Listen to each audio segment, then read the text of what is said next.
All right, what is good, everybody? Welcome back to another episode of the Radar. So today we're gonna talk about. Um, you want to go ahead and head it off, Travis? What we're gonna talk about today?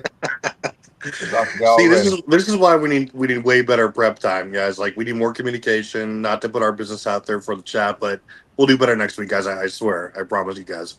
We'll deliver you a higher quality preparation. Anyway, guy challenge or gentleman who won the last week's trivia wanted us to actually discuss who we think are the most underrated players of all time, and that's by any metric that we decide. So, I mean, I think that's a huge possible list of things. So, um, I mean, I know who I've always said are my three, but let's kick it off. Like Big John, King John. What do you think are maybe the three, two or three most underrated players, or whatever you say? I know one, and you bring him up all the time. And I'm surprised he's not in more conversations. And it's David Robinson as a big man. I mean, what could he not do? He had a nice 17-foot jumper, uh, a good post game. He can really run, athletic. He was a great defender. I mean, a lot of times I would ask people, what was his weakness? I mean, we all saw what the King did to him that year when David won the MVP. Is that the reason people underrate him? But I believe David Robinson is one of the most underrated players in NBA history. It's like when you talk about the best bigs, never hear his name. Never, ever. I mean, I asked somebody in top 10 once, and they didn't even say David Robinson's name. And I had to say, I said, not David Robinson. Oh, yeah, my bad, I forgot. I mean, a lot of times when you hear the conversation around David, it seems like he's one of the most underrated players in history. And what don't he have? He has MVP. He has championships. I mean, he played very well in the league. I mean, I looked at David Robinson as one of the most underrated players in history. Completely agree, Brennan. I don't think Dave Robson underrated at all. He's top 25. Everyone listen. I don't think that's underrated. I mean, I don't it's think. not. Yeah. I mean, I'm just talking about as far as fans goes. Oh, okay. All right. I guess one of the most underrated players that I was thinking of is probably Dwight Howard. Oh, I was gonna say him You know, next. Dwight Howard. He's left off the top 75, but Yeah, he's clearly the top 75 player. He was the most impactful big man um, in his era.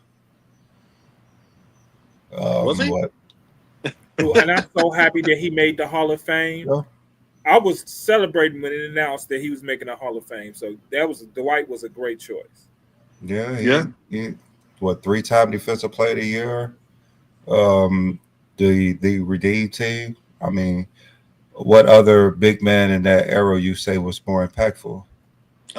Kevin Garnett, Tim Duncan, I mean, they were Nick on Wallace. like the like Ben Wallace.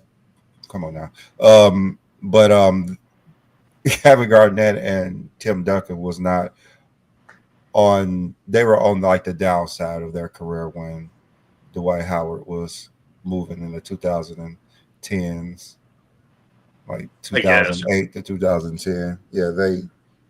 Yeah, I, he was above them at that time. The best defensive big man in the league. I mean, I can't really think of any other big man that was as impactful as Dwight during that time that he was dominating. I mean, I agree. Dwight is pretty underrated for Mhm. sure. I mean, if John was right though. I mean, like my most underrated player, I think is David Robinson because like people like you said, he's like top 25. I think he's top 15 at worst.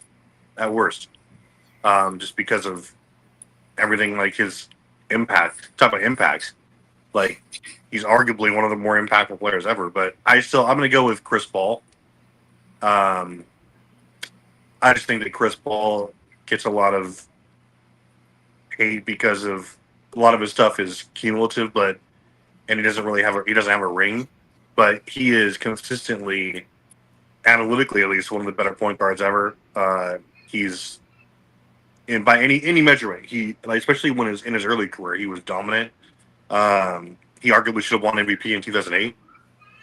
But I think Chris Paul is widely underrated as far as like. Also, shout out to Giannis as being. I think he will go down as one of the more underrated guys because he's not even being like people think he's not even deserving to sniff MVP this year, but he has arguably a better stat line than Shea. What is he like 32, 12, and 6 assists on 60% shooting? It's ridiculous. I mean, but for my money, it's Chris Paul. I mean, maybe John Stockton's in there, Dominique Wilkins. I mean, there's a lot that you could say. I mean, he wasn't never supposed to be the best player on the team. I mean, in the NBA, you know, size matters.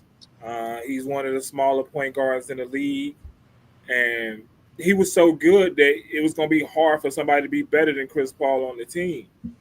And so Chris Paul is one, and we in the championship. You have to win the championship while you still very good for people to give you your credit.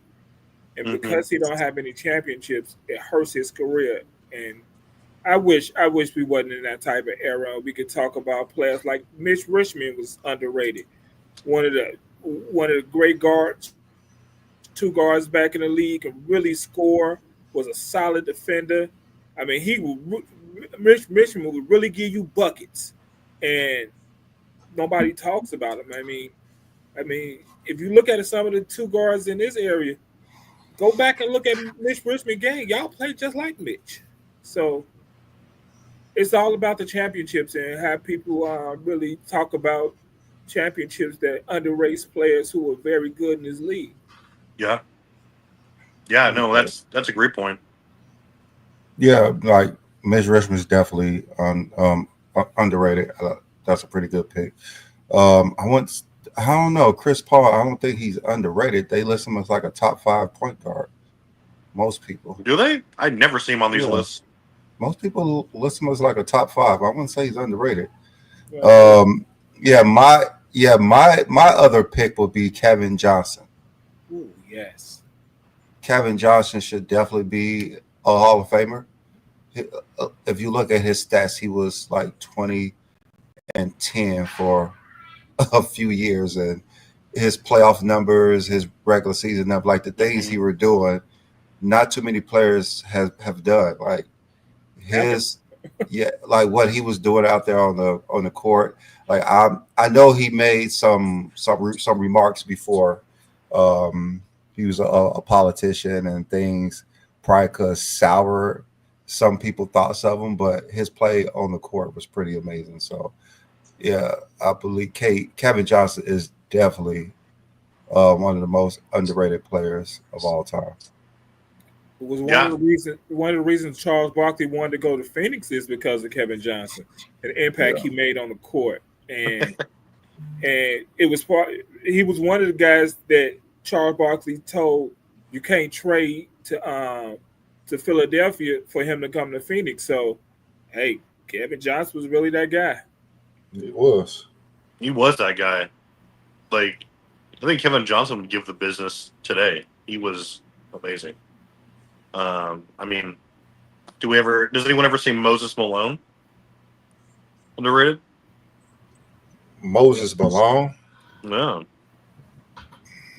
How many MVPs you got? 2? I mean, you guys 3? 3. I can't think of a reason why he would be underrated unless you're not putting him in the top 10 of all time. Here's like when I say underrated, like all these people that we're talking about, I think they're the criminal. Like when you hear people rank players or spots, I just think they're criminally or undervalued. It's not to say that people don't think they're great, but like, is Kevin Johnson going to be mentioned among the best, like probably top 20 point guards of all time, or like no, most like? Can you say that? Would someone say David Robinson a top 10 center? I would. I mean, most people say a top 10 center. Most people say Chris Paul is top 10 center. They wouldn't say Dwight Howard. No one would say Kevin Johnson is a top 10 point guard, but his numbers state he is. Yeah. And the one thing about Kevin Johnson, if he was playing today, he wouldn't have to make any adjustments to his game. He could play the same way he did in the era he was playing in. Yeah. But that's the thing about Kevin Johnson. We talk about sometimes when you're moving guys' era, how they will have to adjust their game a little bit. Kevin Johnson could play just the way he did in the era he played in. I mean, he was like the first Ja Morant. Rod Strickland. Yeah. Love me some Rod Strickland. Yes. Ooh. Well, lately he's getting some love because they've been pulling the tapes of him crossing Jordan. That's the only reason he getting some love. That's the only reason he getting love. Naturally. Yeah. Yeah. Hey, Rod Strickland was really one of them guys. He could really handle the ball. He could pass. He was sneaky quick. He would kind of lull you to sleep and then make that quick move. Yeah. Always kept defenses off balance. I love Strickland's game. Yeah, Strickland was amazing. Like he was like he has a few assist records or not records, but he's up there. Like as far as all time assists and assists per game. I was gonna say another guy is underrated, maybe Baron Davis for a while. Yes. I mean, BD was that dude. Yeah. He was that guy. I mean, you can tell injuries really bother his game. I mean, sometimes, injuries play a big part of people's careers, and I wish BD didn't have injuries because he was super athletic. He was super strong, can really shoot the ball, can get to the basket. And he's another guy. If he was playing today, he wouldn't have to adjust his game because he could play exactly the way he did. And see, I feel like there was when the argument is like about the eras and things like that, I feel like, yes, there are more.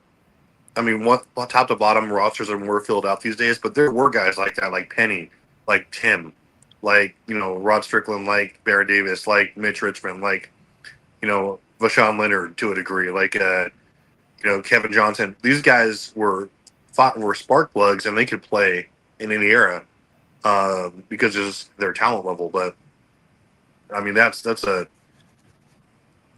mean, you almost forget about these guys, because they weren't like multi-time champ, but they were still amazing.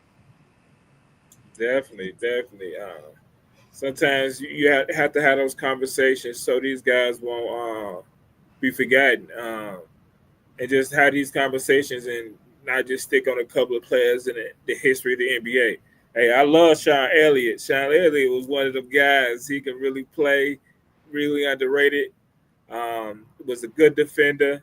Could really shoot the ball. Had the two dribble pull up. I love Sean Elliott game, and I was watching that game when he made that shot on the corner with his tippy toes right above the foul line. I was watching that game, and I was going crazy watching that game. Dude, that's when that series and like just that whole Spurs that Spurs team from 2003, like when Sean Elliott was there. And that was a fun team to watch just because of how they played. Like, because you had Prime Duncan, you saw Robinson, you had, Joe Obley Parker just joining, but you had guys like Bruce Bowen and you had Sean Elliott, and you had like other guys in there like Derek Anderson, he was there as well. Oh, yes, like DA, yes, that was a crazy team. I think people forget about that team because there wasn't a bunch of flashy names on it, but those guys were balling. Yeah, another player who's completely underrated is Big Dog Glenn Robinson. Glenn Robinson. Yes. Man. Y'all know I never knew he played his rookie contract and never played another game. Yeah. He played out his rookie contract, and he can really put the ball in a bucket, but he played that rookie contract and didn't play another game. And he was really underrated. I don't know. I don't know what happened.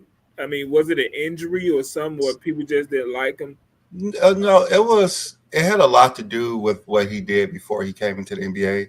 He was demanding that $100 million deal because if you look at his rookie season was better than Grant Hill and Jason Kidd.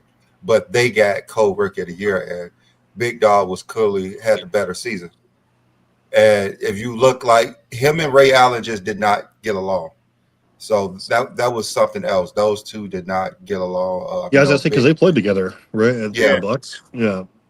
Yeah, like Big Dog was this cool dude. He's like from Gary, so he used to always get us tickets to like come up and see him and everything.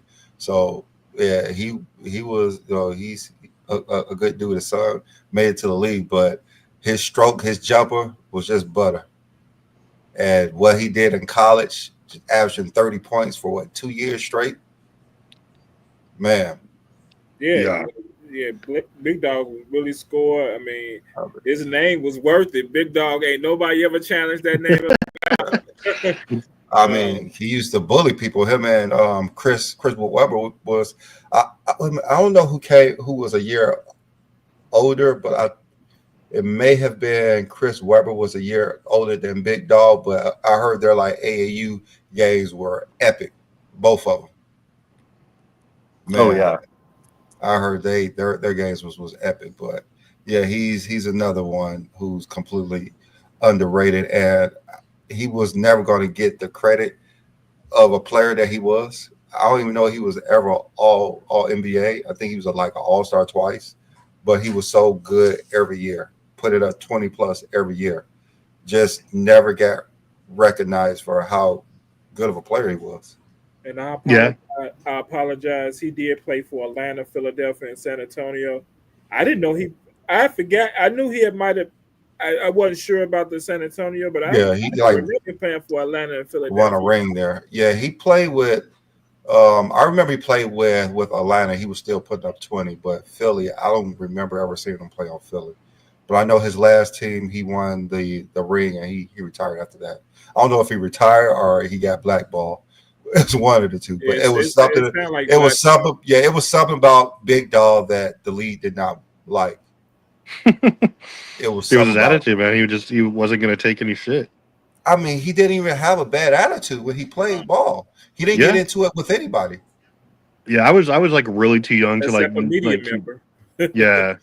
I didn't really know about any of the politics like or anything, but I was watching him play and he was a monster, like in his prime. Same thing with I was at a shout out Juwan Howard. Kind of an underrated guy because he was an extra, an emerging Chris Webber for a lot of those years. He was another guy who would hold it down. It's pretty reliable. I think he's one of the more underrated forwards ever.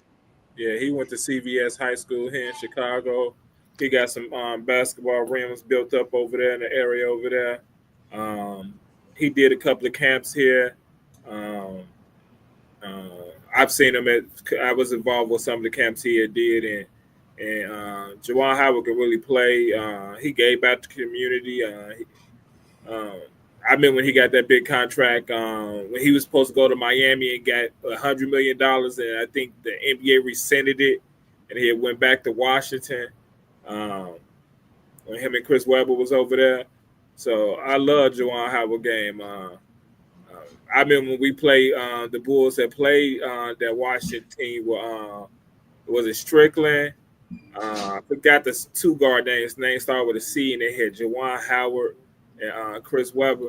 Oh, we swept them. The Bulls swept them, but it was a tight game, and you could see if they stayed together, they was gonna be a nice team coming up. And of course, they didn't keep that team together. But Yeah, it always happens that way. You can tell. No, I mean all those are great names. But before I forgot about this, before we delve any deeper on that, we want to put up the trivia question here. This is for again. Throw a wrinkle into this time. So if anyone gets this question, so you guys obviously, you can decide what we talk about first part of the next week's show. If you get the trivia question, or we're thinking about, from now on we're gonna decide. We're gonna pick a debate topic that has at least 3 viable answers.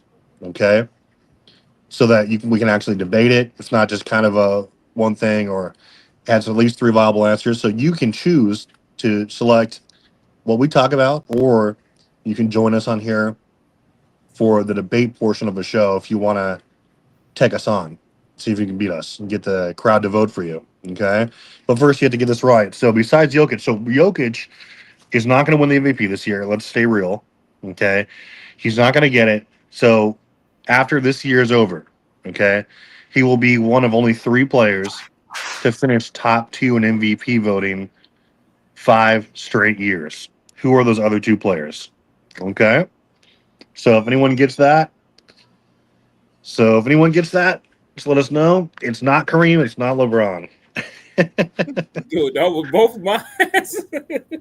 You like honestly, it took. I was when I first heard this, I was like, wow, because like all of the usual names sprung to mind. It's crazy, like how close a lot of those came to doing it, but I was surprised at the answer, honestly. So we'll let them duke it out for that answer, and we'll go from there. But yeah, I think as far as underrated, like there's so many answers right to the question, like of underrated. Like it's you could say, I mean, someone like Dikembe Mutombo be underrated to a degree. Nate Thurman, uh, like I mean, there's so many names like because it's like what is underrated. Like Bill Walton might be underrated a little bit. I think Bill Walton is overrated. I mean, Maybe. Yeah. he's a Hall of Famer, He is. top 50 all time. And if I gave you a blind show of who shouldn't be on the top 50, I promise you, I think 10 out of 10 I times. think that's what Shaq said, right? He I'd should have to Yeah. see the top 50 Yeah. list, honestly. Yeah, Shaq Again, said he should be there. He shouldn't be there. And I mean, I think he's a great guy. When he's a talk during the games, he sound like he's a very positive guy. So, like people speak highly of him, but he shouldn't be top 50. And his Mhm. numbers say he shouldn't be a Hall of Famer. I mean, but it's probably because of his he has like an MVP and a Finals MVP, right? yeah, he Yeah, did so- with Portland. Yeah. Well, Yeah. I think he should be a Hall of Famer because of what he did in college. College, okay. I'll take Like that. he was I'll great take in that. college, and he's a MVP, Finals MVP, 6 man of the year. Like I think he should be a Hall of Famer. But So that brings us, I top guess, 50 greatest. That's kind of who do we pushing it. think are maybe like the top? Who do we think are maybe like the most overrated players? John segued us into that. Shoot. Hey, hey, talk about the number one guy right there. LeBron, yeah. Let me tell you who he comes up in a lot of conversations. He's another big man, and I might have a bias. So, hey, tell me if I'm wrong. Do you think Patrick Ewing is overrated? I think he is. And you was like you always hear him in the conversation. He's one of the top. It's like, so what did he do? I mean, he had a great college career, and he's gonna come out. He's supposed to be one of them guys. And in the era he came in, why wasn't he that guy? I mean, to me, he has no excuse for not winning the championship. But I mean, he does have excuse. He wasn't good enough. okay, yeah, that's the whole talk. I mean, Wasn't good enough. highly overrated. I mean, well, he did win a Yeah. championship, didn't he? No, you're right. He got College. he They- lost it- but I lost mean- it Houston in '94. yeah, and Yeah. then didn't they lose in '99? No, he Yeah, was he hurt lost that it. he was hurt that year though. He actually played some of the playoffs, but I don't think he played in the finals. Well, I mean, it's tough. Like he was the rookie of the year. He finished top 5 in DPY voting like 8 times, or MVP voting like 8 times. I mean, he was consistent DPY kind of. I mean, I've never seen someone say like he's the GOAT center or anything, but he was putting up numbers. I mean, no one says he's the best center. They just think he's greater than what he was. Yeah. I don't know. I have a hard time saying he's underrated because he was a force on both ends for a good 12 years or so. I mean, I wouldn't put him in the top 5 centers of all time, but I don't think that he's outside the top 10. I believe he's top 10, but I believe they overrate him to make it seem like he could be a top 5 center. Yeah, I mean, I've heard top 5 center and Patrick Ewing in those conversations. So, I mean, I don't think he's a top 5. Maybe he's a top 10. Maybe he's 10. I mean, Like who are you gonna put over him? I mean, Hakeem. I mean, Shaq, I believe Bill he's Will. top 10. I believe he's top 10. You got Shaq, Hakeem, Kareem, Shaq, Wilt, King, Russell. yeah. You Who at else you 5 got? already. Dave David Robinson. Robinson. That's 6. I mean, Jokic. That's 7. yeah, I guess we have to put Dwight Jokic up. Howard. Jokic. Dwight. They're like on the same wave path, but I would probably I can't I put don't Dwight know. over you, and I I don't can't do know. it. They're like neck and neck to me. He was a So way better scorer than we Dwight have Howard, though. 7.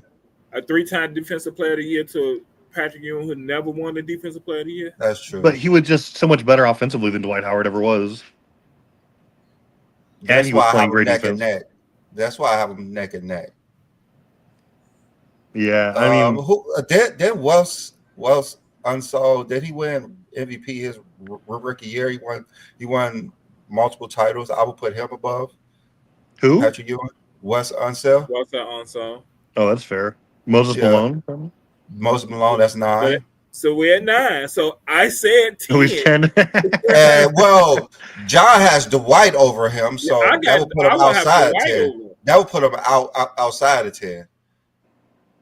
So I mean, yeah. I'd have him at 10, but I don't really care enough about him to. Wemby is gonna push him out, but I think so. The guy who would have pushed him out easily keep getting hurt in that Joel Embiid, but too. I see durability is part of the equation, though, right? Like, I get it. Some things are in your control, but if it's your pattern, like Anthony Davis, I think AD would be already a top 5 forward ever, right? If he managed to stay in the court. I he probably a top 5 power forward. Think so? You think he's top 5 right now? Let me see: Duncan, Garnett, Malone, Barkley. Okay, he may not be top 5. That power forward position is hard, right there. Okay, he may not It's be a top tough 5. position, man. All right, so my most overrated player, I think you guys already know, is Reggie Miller. I think he's just completely overrated. Damn. Who you say? Reggie Miller. Reggie's out here getting destroyed by you I guys. think he's completely overrated. I heard Chris Mullin say, and this was today, that Reggie Miller was one of the first guys to shoot 10 to 12 threes a game. I was like, I don't know. Maybe like once or twice in a year, but he ran around to shoot like 10 shots total. Yeah, I mean, and flop for free throws. He was didn't play. Didn't play no. Yeah, he didn't play any defense. Didn't grab any boards. True. Didn't make any assists. Didn't steal any balls. Didn't block any shots. He ran around and tried. He stayed in his lane. But the thing with me, Reggie Miller said he averaged 45 points today. What? Yeah. He said if he was playing, he'll average 45 points today. That's no ball handling ability. Yeah, I was just about to say he can't handle the ball. He a lower level Klay Thompson that don't play defense. He would not average no 45 today. That's actually a really great comparison. Great comparison there. Nah. You said Klay Thompson is way better. Yes. It's that way better. Reggie 12 Miller, shots a game. He did shoot 39% from 3, but like he was taking his decent amount of threes, but I mean that was really his only gimmick. Like you said, he wasn't stopping anyone on defense. He was never made a defensive team. So he was all NBA 2 times, and both of them was third team. So he was never a top 10 player in the league. Yeah, so never a top 10, and that top 15 is pushing it. That's pushing it. Like what years was he all NBA third team? Let me see. He was third team in 95, 96, and also 98. Oh, so he was three time. I thought he was only 2 time. 3 time. Okay. So 90. You said 95. Yeah, 95, 96, 98. His best season though was in 97. No, his best season was like in the 80s, right? 1990. Oh no, you're right. 90. Yeah. That was his best 24. season. Yeah, that was pretty good. He shot he was taking 41% from 3. It's not bad. 51% overall. NBA in 98. Yeah. So Jordan. Ooh, So I'll he go was back one to of those that. guys who actually almost averaged a 50-40-90 career. But, we see like Kevin Garnett almost do that. Larry Bird was close. But it was like, he's still, I think, a little. I mean, he'd be a good compliment for a team today, but he's not going to be like your superstar. Probably averaged 20 points a game in his Yeah. prime. I could have sworn he did the 50, 40, 90 before. He did it on 1994, 54 to He 90. did. Okay, I He could have sworn. Yeah, he did. Travis said for For his career, but he career. did Oh, have for his like career. Oh, Yeah, he was said he? 47, 39, and like Oh, yeah. 88. Yeah, it'll be hard for me to see he averaged 50% for his career, as many threes he shot. Yeah, But he did. that's still high Let's for a see. lot of threes. I mean, Curry. I don't think Curry's that high in I'm his gonna be field goal honest. percentage. Is he? I was really surprised when he made the All 75 team. I was Yeah, really Oh he did no, 50. I'm not surprised at all. Like he made. Remember when they did the 60? He was on the 60, so he was gonna make the 75. Yeah, he did 50-40-90 in 94. He did yeah, it. Almost did it Is it in. just once? yeah. It say Yeah, I think it was just once overall. Yeah, I would because it think he would was. have get up more, but he He did almost. take a lot of tough threes. Yeah, he really That's did. Like different. he led the league in field goal or free throw percentage 4 times. But I mean, it's you know. Yeah, he almost did it in 95. yeah, he put up a total of 25,000 points. I mean, he did put up some buckets, average 18.2 points a game for a career. Yeah. He was Yeah, solid, but he scored 25,000 points, but the way they talk about him, yeah, like he was the second best shooting guard in the 90s, which he probably was. I mean, if we're talking accuracy, Weston then Richmond sure, was the second but best shooting guard. yeah, we're talking. I mean, accuracy is one thing. Like you could just put him up there, and like there's a lot of those guys, but best is obviously all around, right? Like you can create your own shot, you play defense, you're the focal point of your offense every night. Blah blah blah. But I don't know. I mean, he's like a legend in the 90s, so I'm not surprised he's on the top 75. He's literally a legend, and if he played today, he would not get any love if he don't win a title. No, he Obviously, was. but Yeah. he would be on a team though. I think he'd have success today because he would fit right in today, right? But he wouldn't be. He would be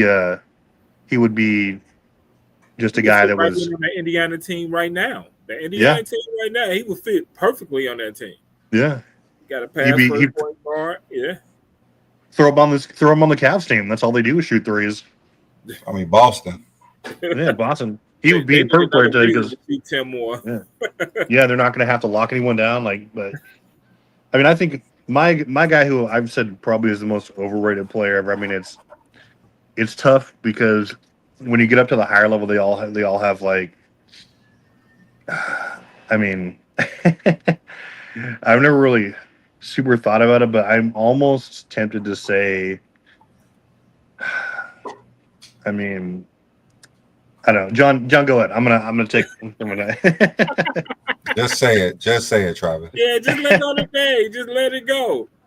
I almost said Scottie Pippen, but I mean, I'm not gonna Oh, do that. you can't say Scotty. He I'm not. has too many, Yeah, I too don't many think that would be right. accolades. Yes, he has too many accolades to say Yeah, Scotty Pippen. that's true. I was gonna say. I mean, maybe like someone like Robert Ory, or I know John Stockton's underrated. Rap God? No, I don't know. Overrated. That's a good question. It's not. It's definitely not Scottie Pippen. Just kidding. No, it's not. Yeah. But there are people who try to underrate him very much, and Mm-hmm. he's one of the guys who deserve more love. Mm-hmm. Because the part he played with the Chicago Bulls and what he used to do on the court defensively and offensively. But I just I don't know if he's going to ever get as much love as he deserves. no. I mean, we've done several shows where we just glazed Pippen. I mean, deservedly so, though, right? Like, Tony Parker is overrated. Just say it. Tony Parker is overrated. Is he? Yeah, wildly. I I think he's mean, where he should be. and I mean, where's that? I Where's mean, that? people don't Yeah. talk about him in the Yeah, top guards. It's that's just why. Like he's where he People, should be. when you start to say, well, Duncan had a ton of help, and you say Tony Parker, then like just because he robbed Duncan of a Finals MVP, I mean, he didn't like, rob him. It's just they had Duncan. He just was more of the focal point because the Cavs couldn't guard him. well, yeah, but like Duncan was still like the guy locking down like Locking the down paint who? and everything. Like everyone, like the entire team. Like obviously that team was fantastic defensively all around, oh yes, but I was just watching the game the other day with them, yeah, man. Watching that final series versus the Cavs and the way they yeah, played. And, he didn't have to do anything on defense either. So yeah. uh, Yeah, I mean, it was you didn't really have a lot of guys to challenge him in the paint, and but like you couldn't really approach it anywhere because that's prime Duncan. You had Bowen, and you had all these people who were just like you had Robert Horry on the team, pretty sure. Like so, yeah, that I was like that I like that Gary Payton. Uh, Gary Payne's overrated. No, GP is. He kind of is. how is Gary Payne overrated? He's kind of is. Because we talk He about only averaged his like 6 defense. assists for his career. We talk about his defense, So and he's one of the best defenders ever. They In an era that he was a point great guards didn't score defender. like that anyway. yeah, He's a great defender. He wasn't that much of a point guard to me. He was one of them. isn't he like top 10 all time in assists? I don't think so. He's a combo guard. Is he? Maybe too small to play shooting guard, but I just think he's overrated as a point guard to me. that's what I was bringing up. I think Steph Curry's overrated as a point guard. Yeah, as But a point guard because he's not a point guard. Yeah, he's like a top 5 guard of all time. But Yeah. I don't think he's a top 5 point guard of all time. Oh, but yeah, I wouldn't put him top 5 all time in point guard, but I've never seen a list with him top 1. Yeah, that's why I say like Gary Payton's overrated as a point guard to me. If anyone's overrated, okay, my most underrated or overrated player is Steve Nash, dude. Like, Why? Why Steve Nash overrated? so Nash was, I mean, if you look, he came into a fantastic situation. Not to say like he wasn't skilled and he couldn't pass, but he came into a fantastic situation where the team was created to be exactly the style of play he was. Run and gun, like shoot a lot of threes, they're fast. Nobody played any defense or whatever. But he, in no way, shape, or form, deserved any of those MVPs. That was insane, especially in 06. 05, you could argue because they turned it around team-wise, and he was like really the only addition to the team.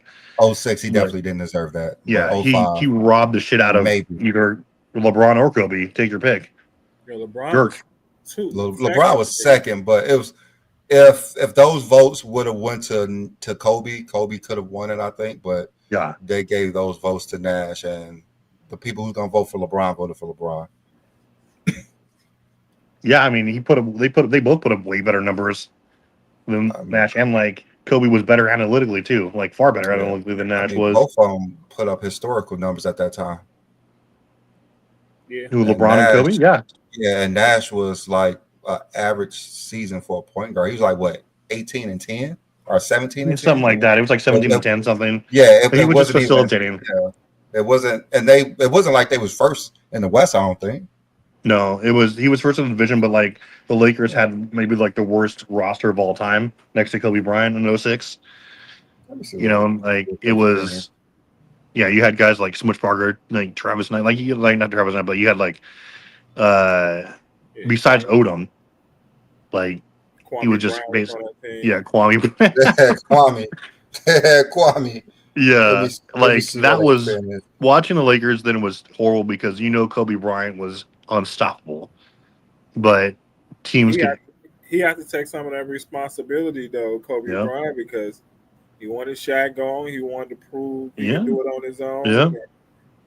Yeah, they actually finished third in the West in 2006. Yeah, behind Like Spurs and Mavericks or Spurs and Mavericks. Yep. yeah.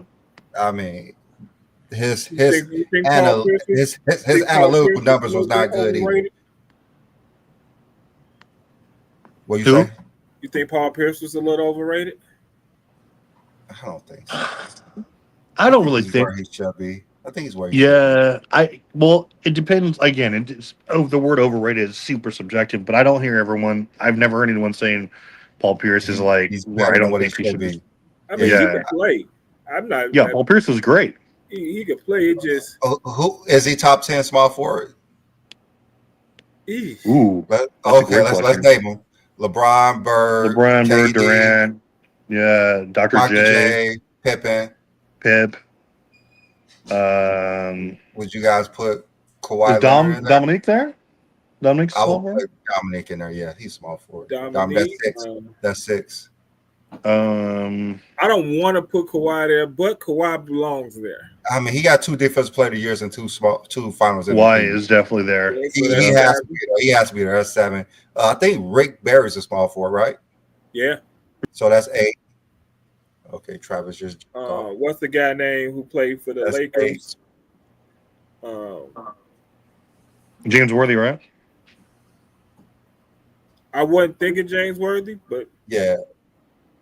Elgin Baylor. that's who I was saying. Elgin Baylor. Elgin Baylor. That's for sure. That's 9. eBay, yeah, for sure. Bernard King was a 2 guard, right? No, he was Yes. small forward. He was small forward. I almost said Rasheed Wallace, but he was power forward, right? Yeah, but she. Havlicek's a small forward, right? Yeah, he's a small forward. Havlicek? Oh, yeah. So far we at 9. That's 10 if we add Havlicek. Yeah, because it's 10 and Paul Pierce is not. Boss in Death that says top 10. Pierce over Pippen. Maybe offensively, not all around. Yeah, I'll put Pierce over Bernard King for sure. T-Mac is a shooting guard or small?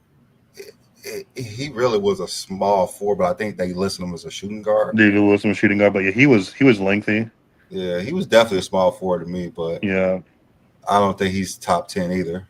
I mean, you have underrated shooting guards or small forwards. You have like Glenn Rice, like LaShawn Leonard, like Jamal Mashburn.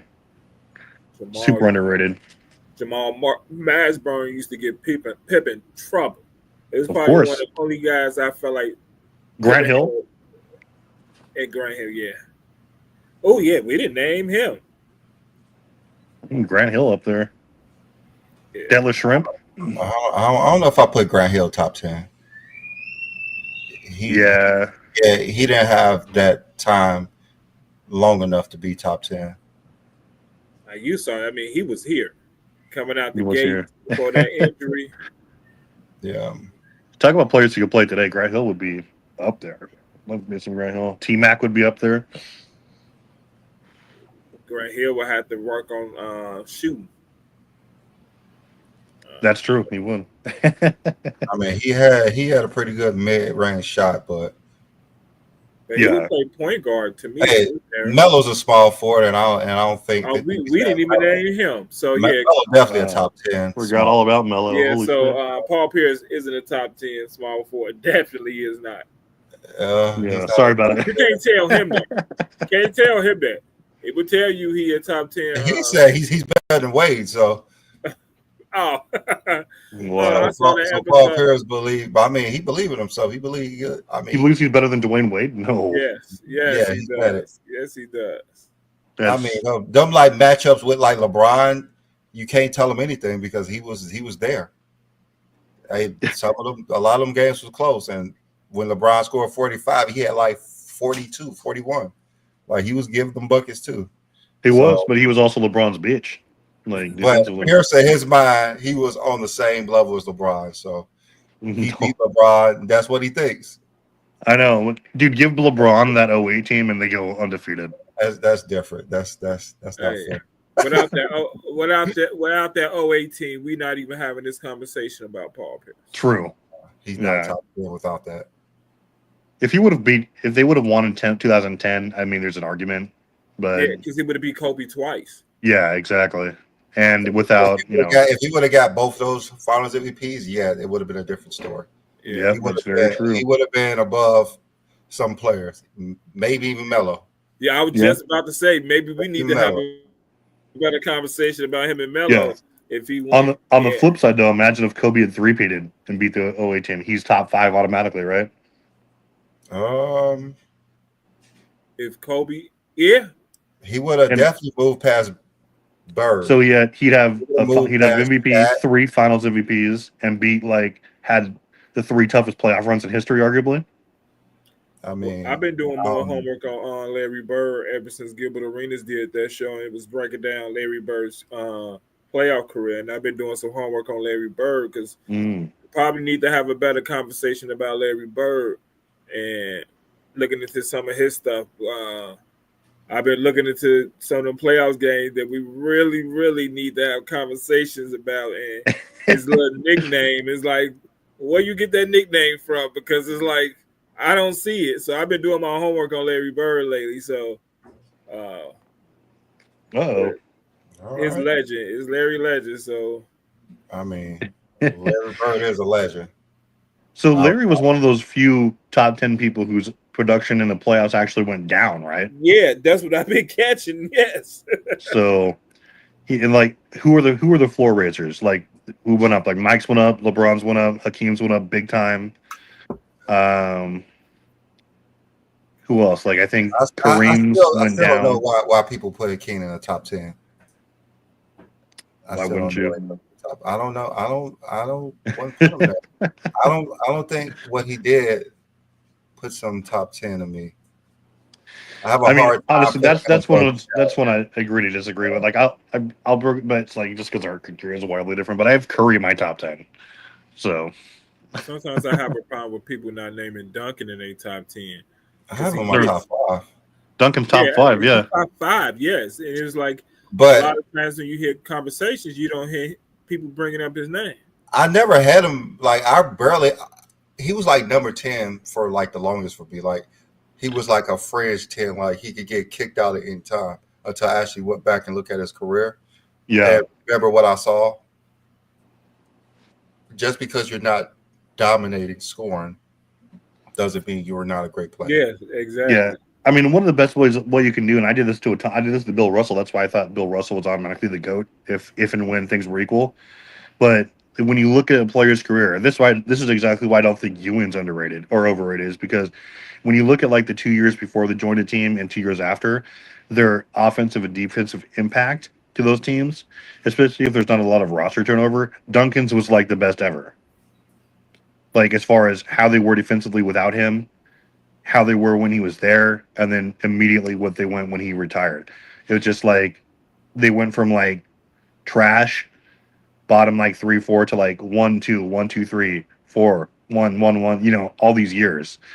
And it's like, yeah, obviously he's not a one-man team, but Hakeem was the same way. So was Patrick Ewing, as far as at least on defense. But I mean, those are teams that, like, when you have an impact like that and you have like some of the hardware, like Kobe never had that impact on the team.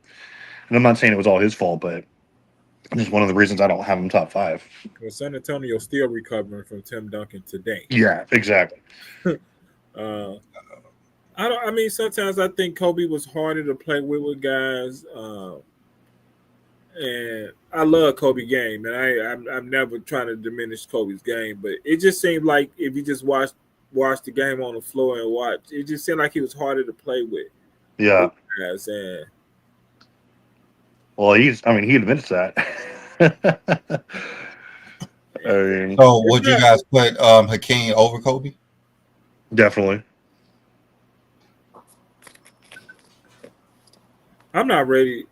I used to say yes, but I'm not ready to continue to say yes because I've always had Kobe 11, and I had Hakeem in my top 10, and I started doing more stuff, read more articles about Hakeem and the talk about him quitting on teams and faking injuries and. Well, I Come never on, John. had Kareem in my top. Hakeem in my top 10.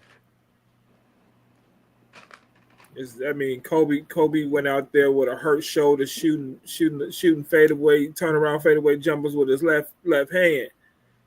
I love Kobe, and that's why I used to have him at 11 because it was like in order to get in the top 10, you got to be better than him. Yeah. And do you guys I have think Hakeem over Larry Bird?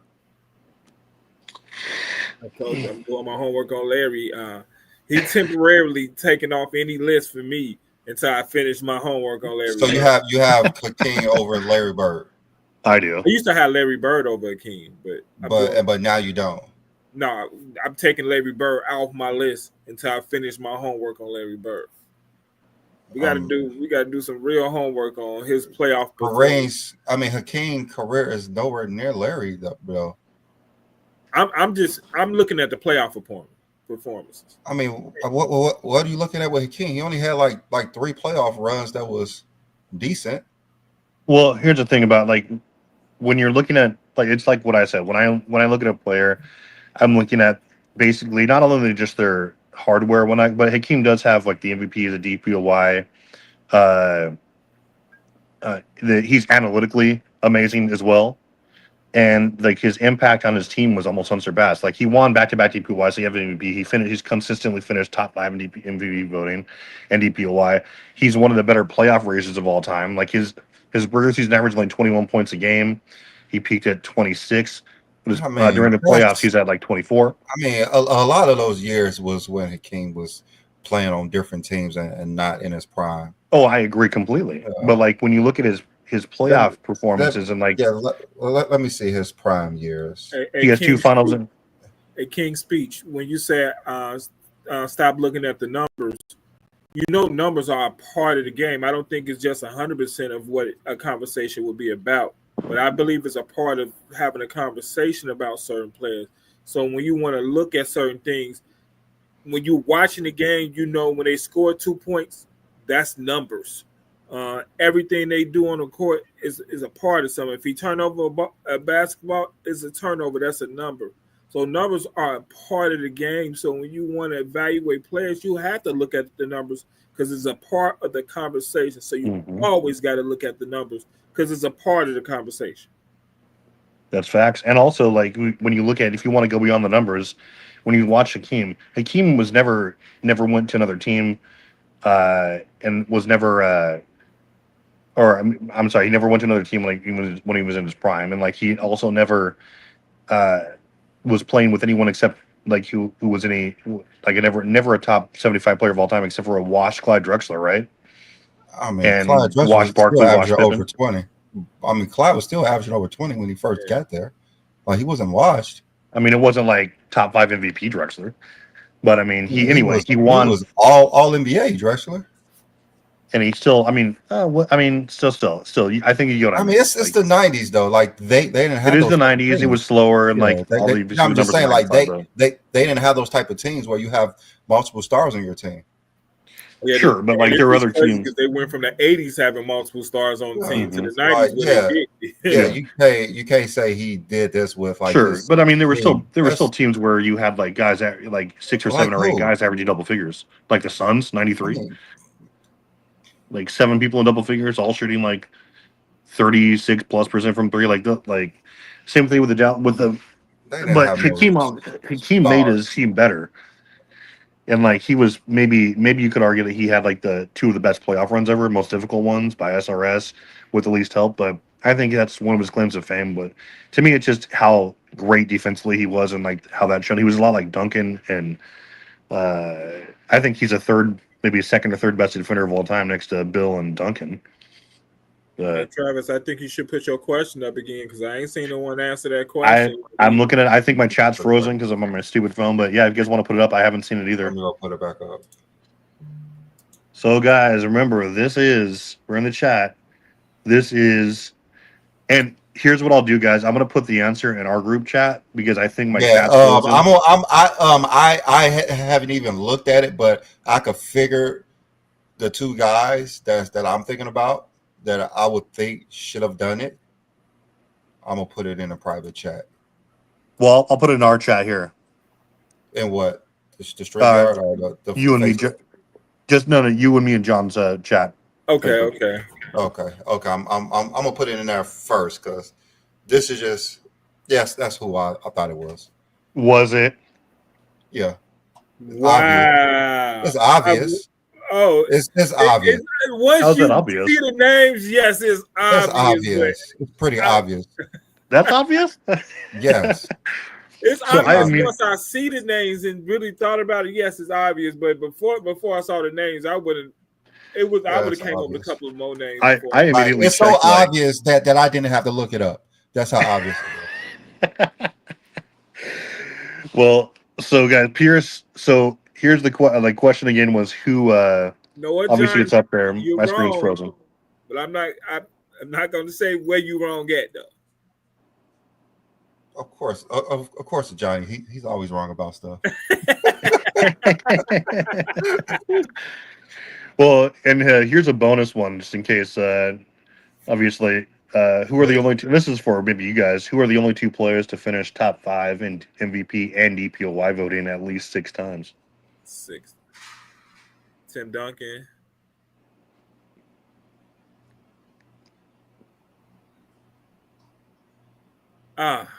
You say it's how many players?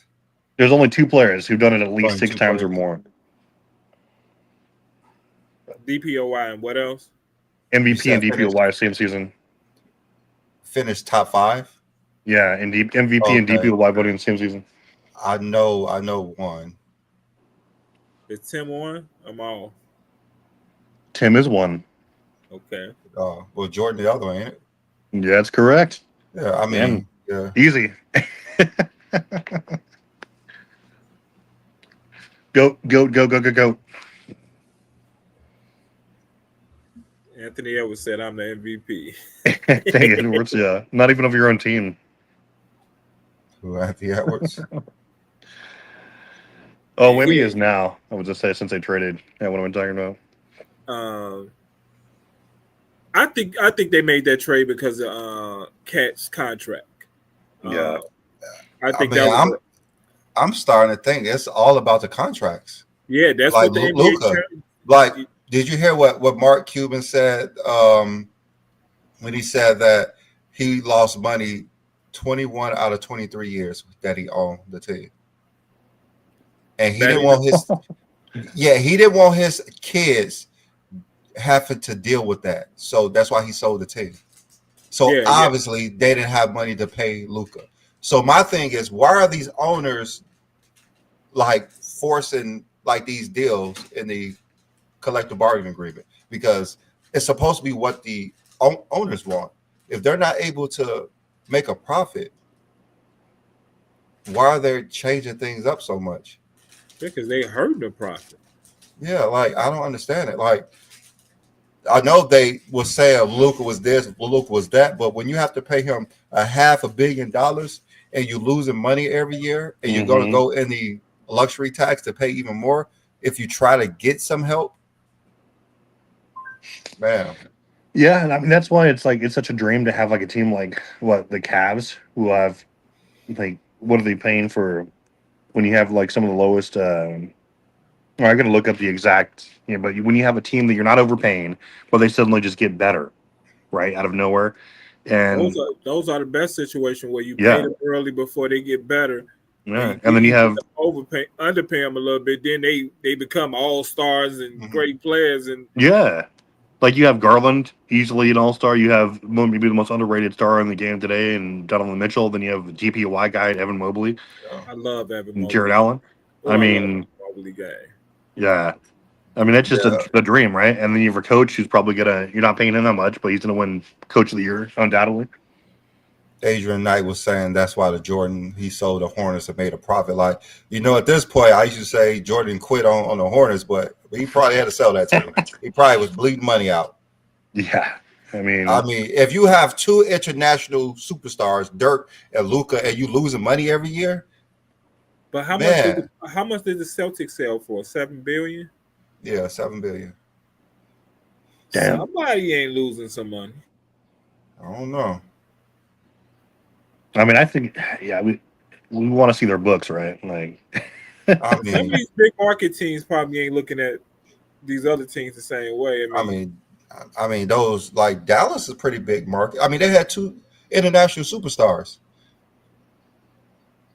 and he's losing money with them. Well, it's all about merchandise and like tickets, right? I mean, mainly merchandise, right? I would assume. You got 2 international superstars. You should be able to sell a lot of Yeah. things. That's Yeah. why I never understood why these teams were passing on Bronny. Like I would have picked Bronny in the top 5. Yeah, he should have won in the first round. I would have picked him Mhm. in the top 5. Like I don't understand why not. Like he's a cash cow. Yes. He's a cash cow, but at the same time, here's like what they were thinking. I mean, I know you know what they were thinking. Like they were Yeah. thinking, oh, we're gonna get media backlash if we do this. Yeah, they're.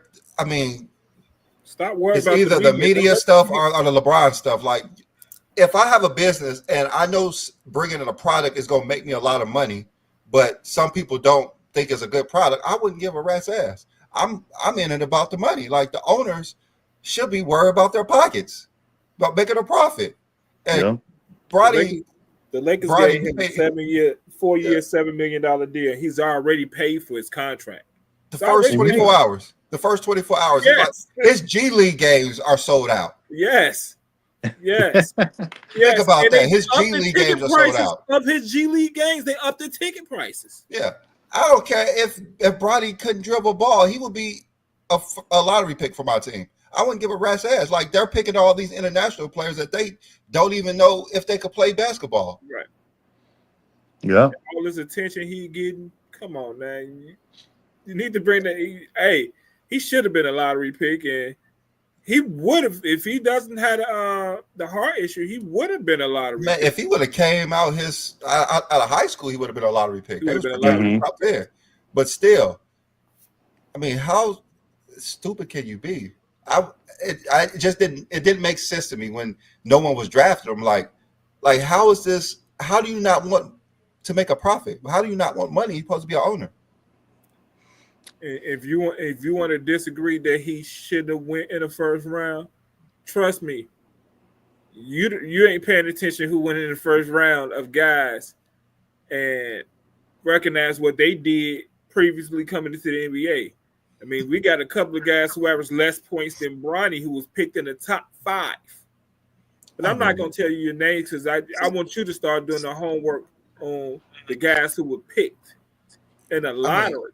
I mean, it's like 2 or 3 guys every year that works out in the first round.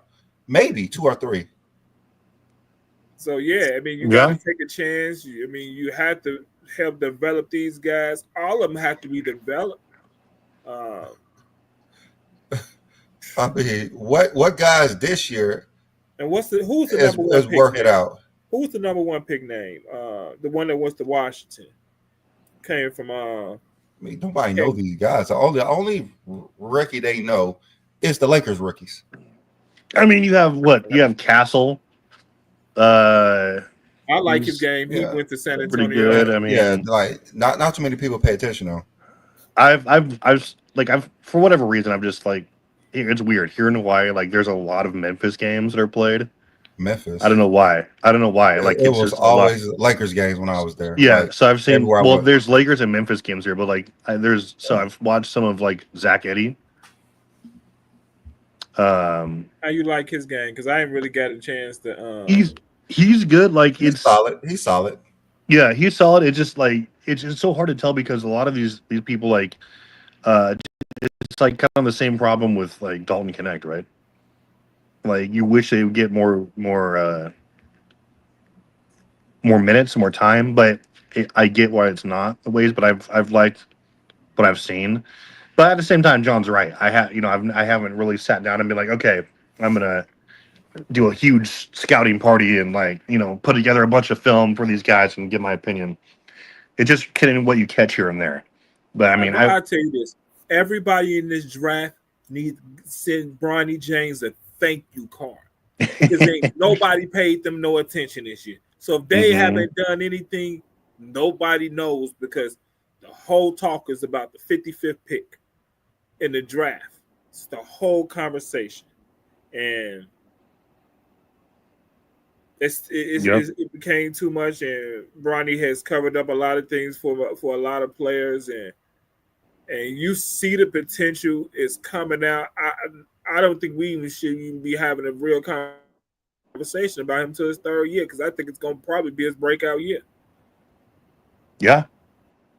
No, for sure. I mean,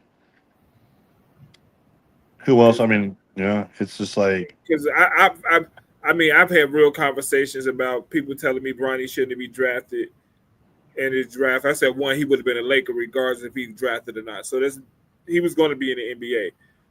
But yeah, I ask people honestly, look at the season now and tell me Bronny shouldn't have went higher in the draft. I mean, he was going to go higher in the Rich Paul had put out there, if you draft him, we're going to send him over to Australia. But when Brandon said he should have went in the first round, he should have been a lottery. I don't think sometimes people understand that NBA is a business first. Yeah, it is a business. I would have drafted him immediately because, I mean, that's going to sell out my arena. It's going to get or the merchandise is going to go haywire, you know? So, hey, boss, go do all I ask you, boss Des, go do your homework on this draft and go look at some of the guys that you just go look at the draft. Look at the whole draft. Look at your first round, look at your second round, and look at how Bronny, when you start looking at Bronny, how he should have went higher in the draft. He definitely should have been a first round pick. Coming out of high school, he was talented to be the number 17 pick of that draft. Yeah, I think Dalton Connect's underrated. To be honest, he is underrated. He's on underrated. A different team, he got more. Yeah, if on a different team, he would average over 16 points per game. He can be a starter. Just like if they did the draft over today, I'm positive he'll be a top 13. He would have went to Memphis, bro. He would have went to Memphis. Probably. He would be a top 13 pick. Yeah. Yeah, just like you said. Yeah, it was a weak draft. You ain't lying. It was a weak draft. But almost everyone better than Bronny. Like, those players are playing in the G League, and he's outplaying them all. That's true. His numbers actually spiked up. Yeah, like he's the guy. The kid could play. He comes in the NBA, and you can see he could play basketball. He's quick. He drives to the hole really good. He finishes at the rim good. Brandon? Did you see him and Steph Curry standing next to each other? The video out with Bronny and Steph Curry standing next to each other. They the same height. I mean, people, this another stupid narrative. They say he's too small to play the NBA. Yeah, like, what the hell is that even supposed to mean? Like, all the best guards are his height. Dame Lillard, Trae Young, Steph Curry. Like, these guys are his height. AI, smaller. Isaiah Thomas, Chris Paul, smaller. Like, the dude is like 6'3", 220. He's a big kid. Yes, he's a big muscular kid. Jump out the gym. John Morant. Westbrook isn't that much bigger than him. No. Maybe by half an inch. The guy is explosive. He can shoot. He can get to the bucket. Got a solid handle. He just needs the reps. That's what he needs. He needs the reps. And he even said, I'm trying to get my confidence back. And when you play basketball, you don't realize how important your confidence is to being on that court. If you got the talent, it's all about your confidence and your mental. It's a great take. When I played basketball, I got an injury, and you worry so much about that injury. You did so much work to come back, and you worry about certain things you would do on the court. You thinking so much about certain things that you ain't paying attention what you really should be doing, and you realize how big the mental part of basketball is so important to the game, man. And getting your confidence is very, very important.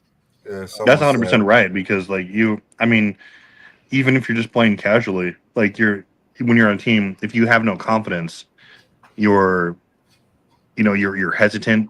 You know, just shoot with, you know, flow rhythm. You don't know whether you want to pass it. You're indecisive, and that's a killer on the court. And so, yeah, if like if you, especially like I can even imagine if you're on the NBA level, and like you think everyone's out to get you or they all hate you, and because you know, you wouldn't want to be, especially with you're a Laker and all the cameras are on you, and your dad's arguably the GOAT. He's like right next, you know, and you have a lot to live up to.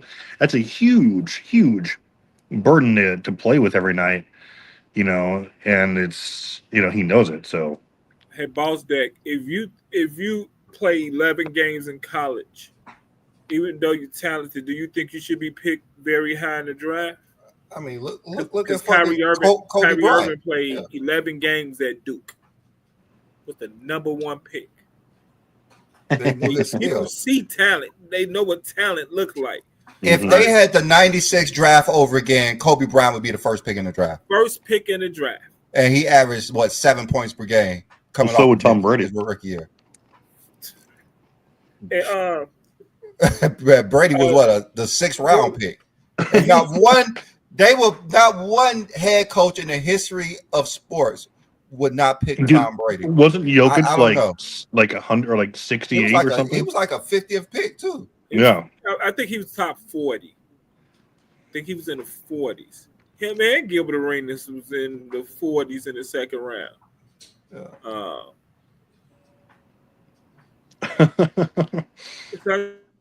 Sometimes y'all listen to the media talk and y'all don't do your homework. And I understand because ESPN is huge in listening to what y'all understand. And you personally ain't doing the homework. Most of these people you hear on ESPN is getting their information from somebody else. They not even doing their homework on it either. Facts. Dude, So, have you listened to these guys? I mean, obviously when you're just a how I be casual, giving y'all the information on First Take because I watched First Take. And Johnny said he don't even watch that stuff. I listen to it because you'll catch a couple of gems in there every once in a while. That's facts. But I mean, when you actually just like sit down, like obviously, let's just say like if we were just casuals and working a 9 to 5 or whatever, and we had it on the background, whatever. But we're all here. We talk basketball every single week. We get down to the nitty gritty, and if we sit down and like we pay attention to what these clowns are saying now, it's just they don't come from a place of depth or context. They just come from they say whatever they think their followers, their casual followers want to hear. And it's all narrative based. Like they'll just be like, hey, fuck Bronny because he shouldn't be. They don't talk the actual game. They don't talk X's and O's. They're not talking, you know, they're not going to. And Braun was actually right when he was like, because when he went on Pat McAfee, I watched an interview and he was like, hey, keep it. You know, he's like, no, they can criticize our game and players all they want, but keep it to the game. Criticize the game. It's their job. I have no problem with that. And I was like, I was in agreement with him, but they don't do that. They make it personal. They talk narratives. They're Nick Wrights all of the time. They're Nick Wrights. They're Shannon Sharp. Like there are people who are just they're Stephen A. Smith. They only talk about superficial narratives. They're not really actually basketball aficionados, and I think a lot of their fan base is waking up to that. their fan base is huge in their conversations because you could, when you out here, when you're on social media and you're debating people about the conversation, I always tell them, I know exactly what you're going to say because I watch First Take. So I know exactly what you're going to say. Yep. I don't watch them shows. So you tell me you don't watch the shows, but you sure repeating everything they say. It's like, where did you get your information from if you're not watching some of these shows? Yeah. Because you have to get it from somewhere. Mm-hmm. I mean, Stephen A. Smith said LeBron got shut down by Jason Terry and J.J. Burrell. Like, that's the narrative that they have go around that those two dudes actually shut down LeBron. Yeah. I mean, you have all these narratives going around. Like, you have that one. Like, people say you can't be the GOAT because you're 4-6, but they don't even know what that really means. They just see a number. You know, so it's just like Jordan 6-0, 9 all defensive first teams.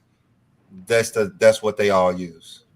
yeah. I mean, it's just superficial. Every argument, like you can argue correctly for whatever player you want, but when you only use things that are easily debunked, or even worse, you have to tear down another player to prop one up, that's when you get into garbage territory. And like that's what unfortunately all these people love is an echo chamber.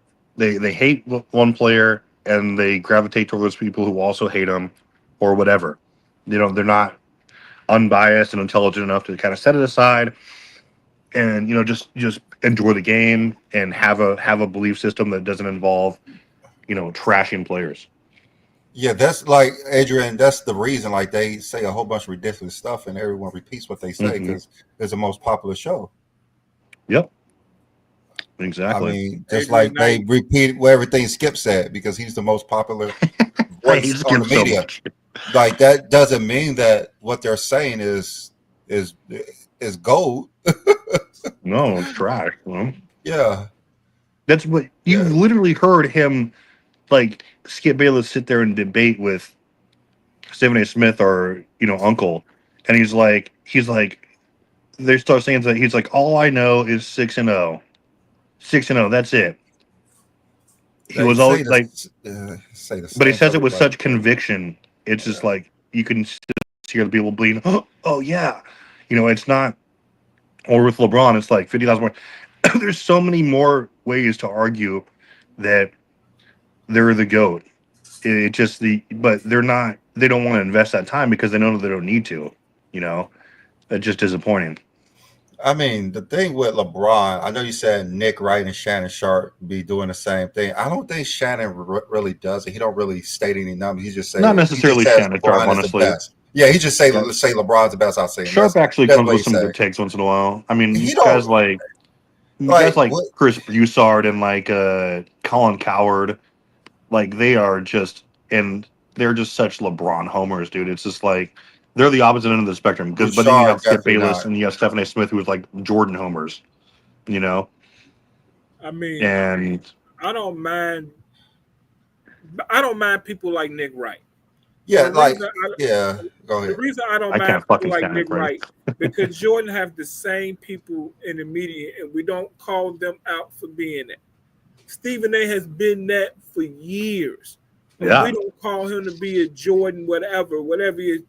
Jordan is texting Stephen A. on air, on air. Yeah, dude, but I the thing cannot about stand. the thing about Nick Wright is that LeBron has so many things in his armor that he could use. That's the problem, and Nick Wright repeats those things. Like Yeah, there's no debating what Nick Wright is saying when LeBron's the only player to do that. Like that's the only thing with Nick Wright, and he does like with like Patrick Mahomes, he goes too damn yeah, overboard with Patrick Mahomes. Like he yes. needs to like give that shit up with Patrick Mahomes. Like he's the best quarterback I ever seen, but you cannot say he's going to be better than Tom Brady. Like it's just not going to happen. Tom Brady got Yeah, everything. yeah. I mean, here's the thing though. It's like you can but also like it's the same thing. Like there's no depth to what he says. Like he'll be like, oh, he'll 50,000 points or he's top 10. Okay, cool. That doesn't make you the GOAT. Or I mean, show me your criteria, Nick. Right? The same thing with like someone saying, oh, Jordan's the GOAT because he's 6-0 or he has the highest scoring average of all time. Like those things in themselves are not good enough to I mean, make you with the GOAT. LeBron, he has so many things. It's not like Jordan. You can say like four things. He says like 20 to 50 things for LeBron James, and that's just different. I've never seen him say 50 things for I mean, he LeBron said James. he's pulling up a lot of things all the I time with LeBron. posted a lot of stuff on Yeah, Nick Wright, and he pulls up he a lot of breaks down things. a lot of stuff. Yeah, he brings up like there's so many things LeBron got. You don't even have to know what he got. You don't have to write them down. You know he has a lot. He has a lot more than everyone else. That's why it's hard to say, oh, he's just saying this because he's LeBron. No, LeBron's first, the great first in this, first in this, first in this, first in this, first in this. And when they go to Jordan, it's the same narrative all the time. He never lost in the 90s, which is false. He has 9 defensive all NBA first teams. He's tied with like 4 other people. He averaged the most points per game. Like they don't really have as many things that Jordan is number 1 in, but they list like all these things that he has. But when you do that for LeBron, they're listing things that LeBron is number 1 in. Well, I mean, yeah, let's say LeBron number 1 in points and All-Star games and All NBA teams, right? Yeah. Okay, so I mean, there's various scoring records or things like that each and every player can divulge, but obviously the main thing, the big accolades are what really counts, what really matter. And so, I mean, at least to me, like I could say, like I always make the case for Jordan at obviously he has the 6 Finals MVPs, he has the 5 regular season MVPs, he has 11 total MVPs. Nobody else has that. Nobody is close to that. He has the 9. He's tied for first with 2 other people, right? For first team all defense selections. He's second across the board analytically to Joker. Okay, and so I mean when you Like I said, combine, that's more things that they be saying that Jordan. I think is Jordan not has gonna one win. record that's never going to be broken. yeah, And, and with and that, Jordan, I think the case is he has, in my opinion, the most balanced resume as far as major things, right? Obviously, with LeBron, you can say, yeah, the All NBA teams and his continued excellence and consistency. But I mean, you're disregarding things like legitimate holes. Like I don't count his finals losses because obviously there's much context to that, and just making the finals is huge. But he has 8 total MVPs, right? So that's still 3 less than Jordan. It's tied with Kareem. So I mean, it's the MVPs are huge, but I mean, obviously what you did on the court is impact. I would say, I mean, analytically is I'd say a little bit less than Jordan, but it really depends on how are you making LeBron the GOAT? You're making him the GOAT by saying he's the You most know, consistent player of all time. I don't have a problem with that. I mean, also the things you're saying, what Nick Wright, like, I don't think you heard Nick Wright explain why LeBron's a GOAT. That's why you only said 3 things. LeBron, I mean, he literally breaks down a ton of things. Like, yeah, just like we do, we break down a ton of things. He doesn't say, oh, he has the most All NBA team, the most scoring, the most points. Like, he does everything. Like, he's the first, he's the only player to do this, the only player to do that. He's the only player to do that. Like, there's so many things that LeBron's the only player to do that is you can't even list them all because there's so many. he Well, no, basically I know what you're talking about though. You're talking about like the youngest to do this, the young, things like that, or the only player to have this sort of combination of stats. There's a ton of those that LeBron has, but I mean, it just that doesn't really factor into the final picture though, right? I What you think Or mean like doesn't it's all factor a what part of the final picture. picture? it's Doesn't all part of the factor picture, into but I mean, being to do things that no one's done before when I he mean, has so many things more than everybody, like 10 times more than everybody. What he's done. so for example, let's say you were talking about like the player of the month, right? He destroys people in that, right? He has like 40 right now, 40 player of the 40, months, yeah, he has a lot of those player and of the weeks. but he only has the 4 MVPs. Only 4 MVPs. Well, I would say only 4 MVPs, right? But like, so that means that the vast majority of those years you weren't the most consistent player, or at least according to the voters, right? That's the only. So he wasn't voted MVP. Just get it out. He wasn't voted MVP. Not that he wasn't the best. Like you're saying, like majority of years he wasn't the best player. No, majority of years he was the best player. They just didn't vote him MVP. Just like defensive player of the year, he was the best defensive player of the league. They just See, didn't and vote that's him an defensive opinion. player of the year. They Like I just said didn't about vote him. They just Jordan should didn't have vote 8 him. MVPs. Jordan was. I said he should have at least 7. Yeah, Yeah. Well, I mean, I'm It's not like saying he that wasn't LeBron, voted. Yeah, and like you said, only I'm not saying 4. that LeBron did not get robbed. Like I said, like I think that he probably should have won it in 2018. I mean that's just off the top, right? should have I won mean, the we already second. talked about Second one, 2006. yeah, yeah. When Nash got his second one, LeBron Yeah, had his 6. three, and they I won. really think it was Kobe though.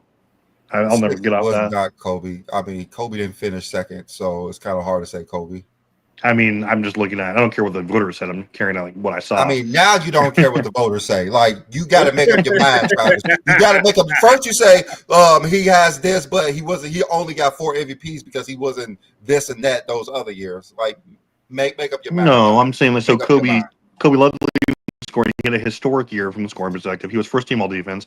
He led the worst squad in the league to a playoff berth in the toughest conference. It's just, I mean, to me, it's like, would they have even sniffed 20 wins without Kobe that year? It's tough to say. But obviously, he wasn't like a top seed or anything. But I mean, that's the argument for LeBron as well. I mean, I mean, that's the be argument for like honest, LeBron the James. Like NBA his was team still went 9 recovering 20 from games because we Kobe from saw that they could. 2004. So yeah, yeah, for sure. And yes, take upon. I know Kobe is top 10 in win shares all time, but dude, look at the top like 10 players who lead in win shares all time. They all played for more than 17 years, except for Michael Jordan. It's a cumulative stat. Those things do not impress me. I And mean, that sounds like a Jordan problem. Like he couldn't play longer. He couldn't be as dominant. Like when you talk about greatness, you're not talking about greatness as like a short period of time. You're talking about for a no, long you're period of talking time. about Yeah, circumstance. You're great. talking about circumstance. Yeah. Look at In Kareem. Look at circumstances, Kareem. Jordan couldn't do it for a Kareem's longer period last of time. dominant year was like in '82, right? But he still won like 4 more rings after that. He wasn't the best player on all but like what 2 of his rings. Okay, and that's another reason why LeBron's greater than Kareem Abdul-Jabbar. I agree That's another completely. reason. That's why I have him. That's exactly why I have him over Kareem because he has 2 more Finals MVPs. Yeah, I mean that's also another reason why LeBron's over Jordan because he was dominant twice as long as Jordan was. I mean, that's a great argument for LeBron. On I have no Yeah, problem with consistency. it's a part. It's a I have part no of his. problem with that. It's a I part of his mean, resume. His I dominance mean, as It a yeah, whole. is. yeah. It's At a this very good point, part of like his run. LeBron is doubling up what Jordan did. He is, which is to me, it gets harder and harder to not say LeBron's the GOAT because, especially when you look at his play, hasn't really dipped off ever to the point, even defensively. I mean, obviously it's nowhere near where it was, but he's not like a liability, and like it's not he had his overall play hasn't dipped to the point where you're like, okay, he's definitively fallen out. Oh, he's pulling a Vince Carter, or he's pulling a Kobe, or even a Mike. Like it's still to a level where you're arguably the best player in your team every single year. You're a top 10 player in the league every single year, and to me, that's obviously that goes beyond accolades. It has never ever been done, and I don't care what era you're in or whatever they want to say. That's insanely to me. That blows away. I don't care what he was the youngest in doing. I don't care what combination he has. To be that consistent is insane, I and I don't think mean, we'll ever see anything like that. even if we like look at the top 15 players, I always look at the top 15 players, like what I think the top 15 players, and you just try to like see. I just like who has 1,500 points, 500 assists. I mean, yeah, assists and 500 rebounds, which isn't a all NBA stat, but you see that how consistent LeBron has been compared to every other player who played the game. Like he does more than just score. If we go to like 2,000 points with the same thing, Mm-hmm. LeBron has more than all of like what LeBron has done in basketball game is crazy because he's such an all around player, and that they're trying to not give him as much credit because he's playing for so long. Like if he's doing this more than all of those players combined, from 2 to 15 combined, how can you say what he's doing is longevity? And like they all it's just stats. You want to just talk about stats. But once we say somebody has more rings than Michael Jordan, you're gonna bring up stats. That's all you're gonna bring up. So when we do it to LeBron is a whole different thing. Like, yeah, he only has stats, but he has the winning to go along with it. He has Yeah, dominant no, for that's years to go along with it. Like it just baffles me how someone could sit so high on everything and they just say it's longevity. Like they take what LeBron has been doing from year 20 to 22 and they sum him up as his whole career. well, the whole longevity thing I think is, I mean, out the window because obviously we all know that the average length of a career is what like 4 years. So Yeah, it's like anything beyond that is you're either a longevity. starter, you're a Yeah, superstar. It's longevity. So it's like it's really and there's been a lot of players who played like Stockton, Malone. They all played really long time and they were productive, but not to the point where you're. And even with Jordan, even if we just condense his best years, there were like 11 goat seasons basically where he was amazing. Like LeBron has basically doubled that or has doubled that. yeah, it's double Where right there. yeah, he has doubled it. So it's just like to me, okay, LeBron's just a goat. I cannot do it. I So mean, you can even tell if you on social media and watching just different sites, this to different people's takes on the GOAT conversation. They're having a hmm hard time saying LeBron's not the GOAT. I mean, I'm watching certain conversations over the years and certain people who was downright saying Jordan's the GOAT. And today yeah. they having a conversation about who's the GOAT. It's almost like they want to force it because they said it 2-3 years ago that Jordan's the GOAT. And it's like So they I don't mean, have convincing anymore. Yeah, I've been wrestling with it for a long time because, like I said, I just didn't want to. I really just didn't want to admit it because it's just I get it. Like he he he doesn't have as many MVPs as LeBron and Kareem or Mike and Kareem, but I mean to the point where it doesn't. To me, that's overshadowed by his consistency. Because it wasn't just 1 or 2 years where he was more consistent than Mike or Kareem, way more than Kareem, obviously. But it's just he's going on year what 23, Yeah. 22, Yeah, like 23 year right 20. Yeah, you're 23, and his. I, don't- yeah, I mean, I don't care if it's just stats. Stats is important. Stats tell you, and like we're watching him, and those stats don't magically just appear on the box score. You have to go out and earn them. You're not going to just magically shoot 53% from the field and 40% from three in year 23. Like you're not. You have to go do it. And he's played in the hardest era. He's played in this era. He's played in 3 different eras, basically. And I mean, for me, the voted on the lack of more voted on awards doesn't cancel out what he's actually doing on the actual court. So to me, I mean, I've just been struggling with it, but because he's basically doubled Jordan's career as far as peak years or productive years, where Jordan was done by whatever 02, for whatever 98, reason. really. 98, yeah. 98, Like really. you saw, Really, he 98. even though he won MVP, like his efficiency dipped, his points like were dipping. He was done. Obviously, I still think Jordan had the first or second best peak of all time, but that to me that can't cancel out just the enormity of LeBron's career. I So mean, LeBron, like, yeah, like when you look at Jordan, like, I know they say he played 11 full seasons, really, but, his prime years was 87 through 98. So that's 10 years that Jordan yeah. was Jordan. So Danny Mac, hear me out though, man. So I have to say I can't deny anymore, especially this year, right? He's gonna play a full season again this year. He might play again next year. He has to be the GOAT. Okay.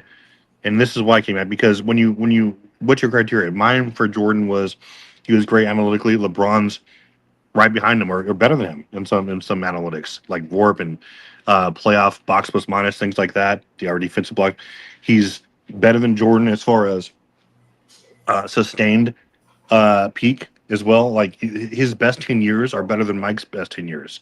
They're better than they're on par with Kareem's best 10 years as far as What, just stats and earned accolades. I what are you mean, saying that Jordan did better than LeBron? I know you said his Jordan's peak, the but only the what only else? thing so the only reason I say Jordan's peak was because I think from 88 to like 93, I think he was the best two-way player we've ever seen. As far as like if you want to talk about all first teams, you want to talk MVPs, you want to talk about defensive impact to the team combined with your scoring. I don't think that anyone has maybe reached that, but I don't think that Mike's best 10 years, which I think you need to hold the greats accountable to a certain part of years, to a certain amount of years in order to rank them fairly. I think LeBron's was better, especially because there was no interruption. He didn't Mm, retire and come back. okay, so you're So saying 88 through 93 is where Jordan had his greatest peak at. when you look at it, I mean, Yeah. especially when you look at PER and like what he was doing, like he was wildly efficient. He was leading the league in scoring. He was arguably a top 10 defender in the league, top five. Uh, he was he was volume, yes, but he was so efficient, and he was just as good on the other end when they were winning those titles. You really can't say there was another player that actually peaked and like did that as well. Like who had a I better mean, 5 year stretch? LeBron from '08 to No, 13 as well. How you disagree figure with that. not? How Every measure, okay. every measurable thing. Like he was Okay, better what? than Braun in every analytic. He was better than Braun Okay. as far as earned Analytic is accolades. like we said, like that's more of a team thing. Like you cannot say he's better because of PER or whatever you're saying in those 5 year spans. But I what just did did. Michael Jordan do on the court that was better than LeBron James? Okay, so what are we talking about? If we're not talking about production, so that was Mm. part of his No, stats were better than no. LeBron. Okay, it's stats. Okay, what like points per game? Uh, points per game. He was more efficient. He was better defensively, had more steals and blocks. He probably wasn't out rebounding because he's a goddamn guard. But he was like, for example, 91 finals, where he averaged 11 assists a game. He had his 91 finals was better than any finals, even the 2016 finals. It wasn't as far as the greatest finals of all Jordan's time because that was 91 finals definitely was not better. yeah, than Jordan 91 finals, probably the GOAT. Come on now, that's not 31 points, like 11 boards. You do not believe that. 11 assists, 7 boards, like 55% shooting, 2.5 steals, a block and a half. You do not believe that was better than LeBron. What LeBron did in the that was better than LeBron. So he was more efficient, more points per game, more assists per game, more steals per game. Everyone would take 2016 over that 91 finals. That was a cakewalk. Why? Just because it was. If we're looking at for a historic, have my back on this, John. He led everyone in all of the major statistical category. He beat a 73-win team. He came down from 3-1. That is not. Come on now. I said because of the context, LeBron's performance in 2016, because of what it represented, was the greatest performance. It wasn't the best statistical performance. I mean, of course, it wasn't the best statistical performance because he didn't have a cakewalk. He wasn't. Okay, what so did LeBron average in that 16 final? So what did he average? He was like 27. 27. 27. Like I can look it up here. Like I don't know. It was all I know. He led everybody to everything. He did.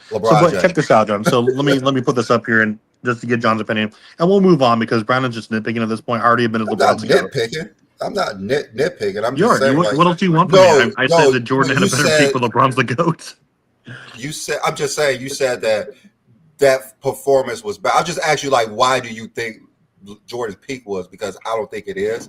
But that 91 finals. A peak to me includes all the things. A peak to me includes multiple things. So that's where he won a majority of his first team all defense selections, his MVPs, his steals titles.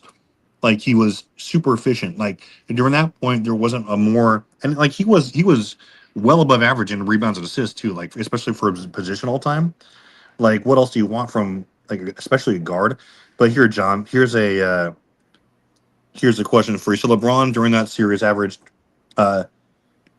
29 points a game, 11 boards, 9 assists, 2.5 blocks, or 2.5 steals, 2.5 blocks on 49% shooting. Okay, so 29, 11, 9, insane. 2-2. Okay, and then we have, so that's one stat line. Okay,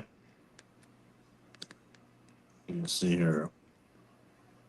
I should have this written down and memorized already. I do it so often. So we're putting that up right against Jordan had. Let's reload here. So Jordan had 31 points, 11 assists. Man, I got to get my computer back. So, I got to give you a new 7 dimes, and what was that field goal percentage? Hold on, I'm loading it from.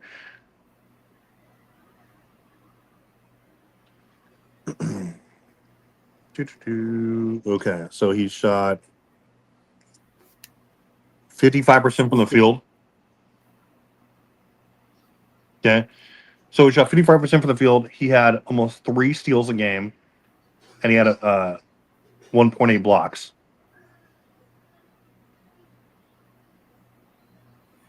I understand Brandon's argument. I mean, LeBron. The main thing is LeBron led both teams in every statistical category. Which one are you taking, John? I mean, you got a guy who's averaging more points, more assists, more steals, on better shooting. Which one are you taking? What's the steal? I know you said LeBron was at 2 and Jordan was at 2. Jordan is at. This thing's loading up right now. I think Jordan was over 3. Yeah, he could have been over 3, but he didn't lead everybody in all the stats like LeBron did. Well, he didn't. Well, that's true, but only because Magic Johnson was there. I mean, there's no denying that. He didn't LeBron let everybody. Well, no, I get it, but if you're just All-time if you're great putting two team. stat lines next to each other, and you don't know that I context mean, though. anybody would choose 2017 stats for LeBron over So here what? you go, John. I have it for you. It's 31, Yeah. almost 7 boards, over 11 assists a game, almost 3 steals, 2.8 steals, and a block and a half on, and 50% from three, and almost 56% shooting. Okay, and that's I mean, I think Jordan played very great in that '91 finals. I mean, I watched that series and I've watched it over again because I was real young when that series was going on. So I've watched it over again. But I do believe that 16 finals was historic. you son of a bitch. I mean, Travis, he led everybody in everything, And and he when you came leave, back from 3-1. Come on, you I Travis. leave get it. Did you You not can't hear me believe say it that. was the greatest performance of all time? you leave Tra- everybody who stepped on the court at every major Hmm. that's different. It is different, but I'm saying if you didn't have that context, John, you didn't know he led everyone. You would. There's no way you wouldn't take Jordan's I stat mean, line over his. if you didn't know what was going on, you of Yeah, if course, you don't know what's going on, I but you get know what you do happened. take Jordan's Yeah, I Jordan's mean, stats. you would take Mhm. LeBron 2017 stats over Jordan. Yeah, that he So averaged a He triple double that year. and he shot over 50% as well. Like the you only would thing Jordan wouldn't have led in that series is what, like rebounds, if he was rebounds and assists juxtaposed. and No, he would have blocks. led an assist too. Rebound who? If he was on the 2016 Cavs, I'm saying. They would have probably got swept. No, I'm saying he would have led the teams in those stats too. He would have led them in points. He would have led them in field goal percentage. He would have led them in steals, assists, blocks, just not rebounds. If the Bulls would have played those I No, mean those if the he same. was on the Cavaliers in LeBron's place is what I'm saying. Oh, okay. If they replaced, okay, yeah, they would probably got swept. You said that the first time, Yeah, Brandon. that's what I thought he said. Yeah, they definitely would have got swept. Brandon, can't you just take this victory like a gentleman? Like, No, just no, I would not. I would not say Michael Jordan easiest ring is better than LeBron hardest ring. easiest ring. Damn. Which one was harder? I mean, which one was the easiest? Like it His was. easy, 91 was his easiest ring. Yeah, I mean, only because there were some injuries to that team. yeah. Just like that's like I said, I can't take Michael Jordan easiest ring compared to LeBron hardest ring. Like if you would have said the Spurs in 2013, okay, because LeBron struggled for half the series, and Jordan didn't struggle at all versus the Lakers. He didn't struggle in any of his finals except for what? Like he I mean, slightly wasn't the he best had a 98 bad three games versus the or Sonics. That's the about Sonics, all. really. Yeah. Yeah, I mean, he was still.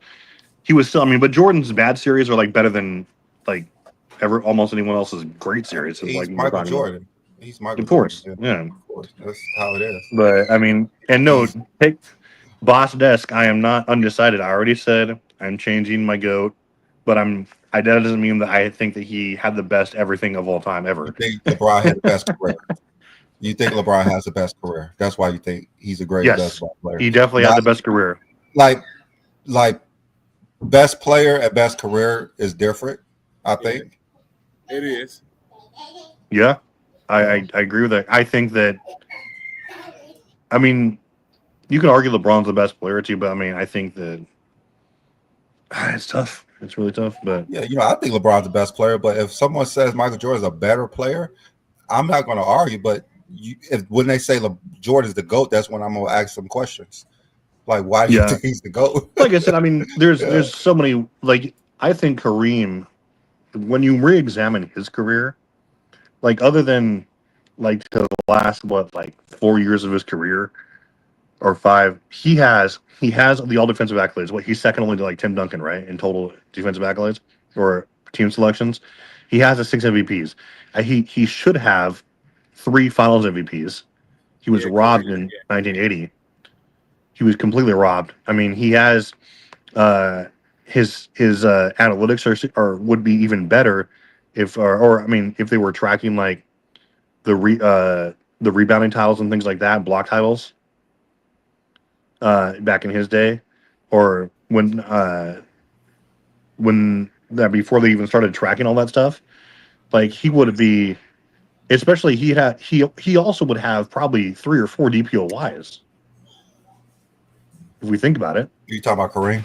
Kareem, yeah, Yeah. because that wasn't introduced to 83, right? He wasn't winning anything back then, but I mean, you could say the Kareem, same about Wilt and Bill yeah, Russell, and it's just a exactly. I lot said of things. if Just a DPOY was lot of things. available in Bill Russell's time, he would be the GOAT, I think, because he'd have what 7, 8, 9. He have 5 MVPs, 5 Defensive Player of the Years at least, with 5, 11 6. titles and 7 Finals MVPs. Yeah, he'd probably average a triple double or close to it with blocks. Oh yeah, Yes. Wilt too. Will Who too. knows? Steals too. Both of them with steals. Like they would have had So a lot of. there would not really be an argument that they game. wouldn't be the GOATs, right? If all Yeah. that stuff was available. That's why I stick to what LeBron did better than everyone that counted. Yeah. I mean, yeah, that's what I said. That's why I don't rate Will or Bill because it's not fair to them. Because but I'm saying that's a big if they would be about that. So I'm just See, this week everybody has ran away from the question. No one answered the no question one. yet. So you guys don't have an answer for us, guys. We're asking who are the only 2 players to ever finish top 2 in MVP voting for 5 straight years besides Jokic this year. Tell us, chat. Come on. Ooh, Iron Man. That was Tune a in. difficult one for them this week. Iron Man, tune in tomorrow and I'll tell you. But we want an answer to this question. Mar, you are incorrect. Johnny, you're also incorrect. Hey, this is a difficult question this week, Brady. Like Johnny is thinking like I was thinking. That's why he said Wilton Bird, and then I'm pretty sure he knows the answer. Dart, that's a good guess, but that is also incorrect.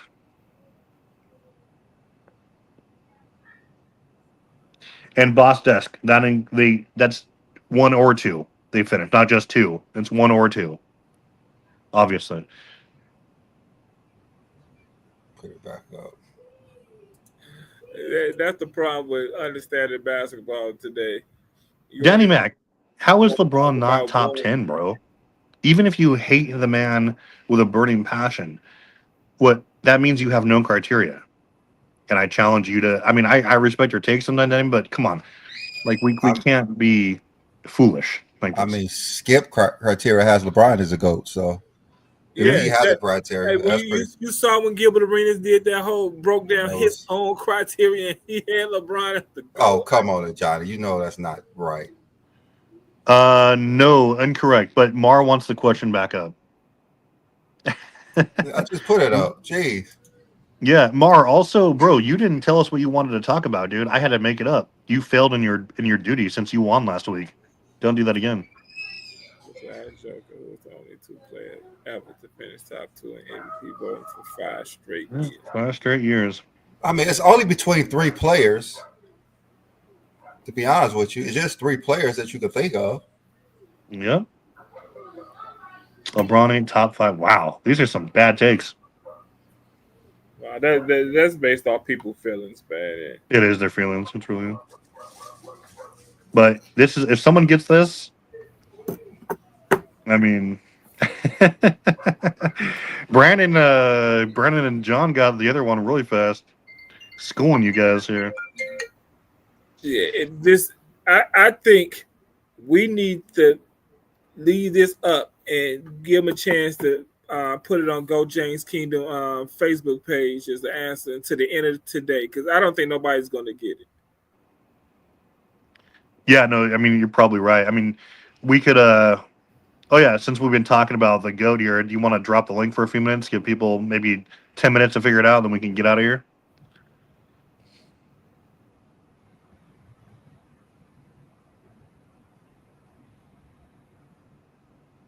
Just nebulous concepts. No, it's not.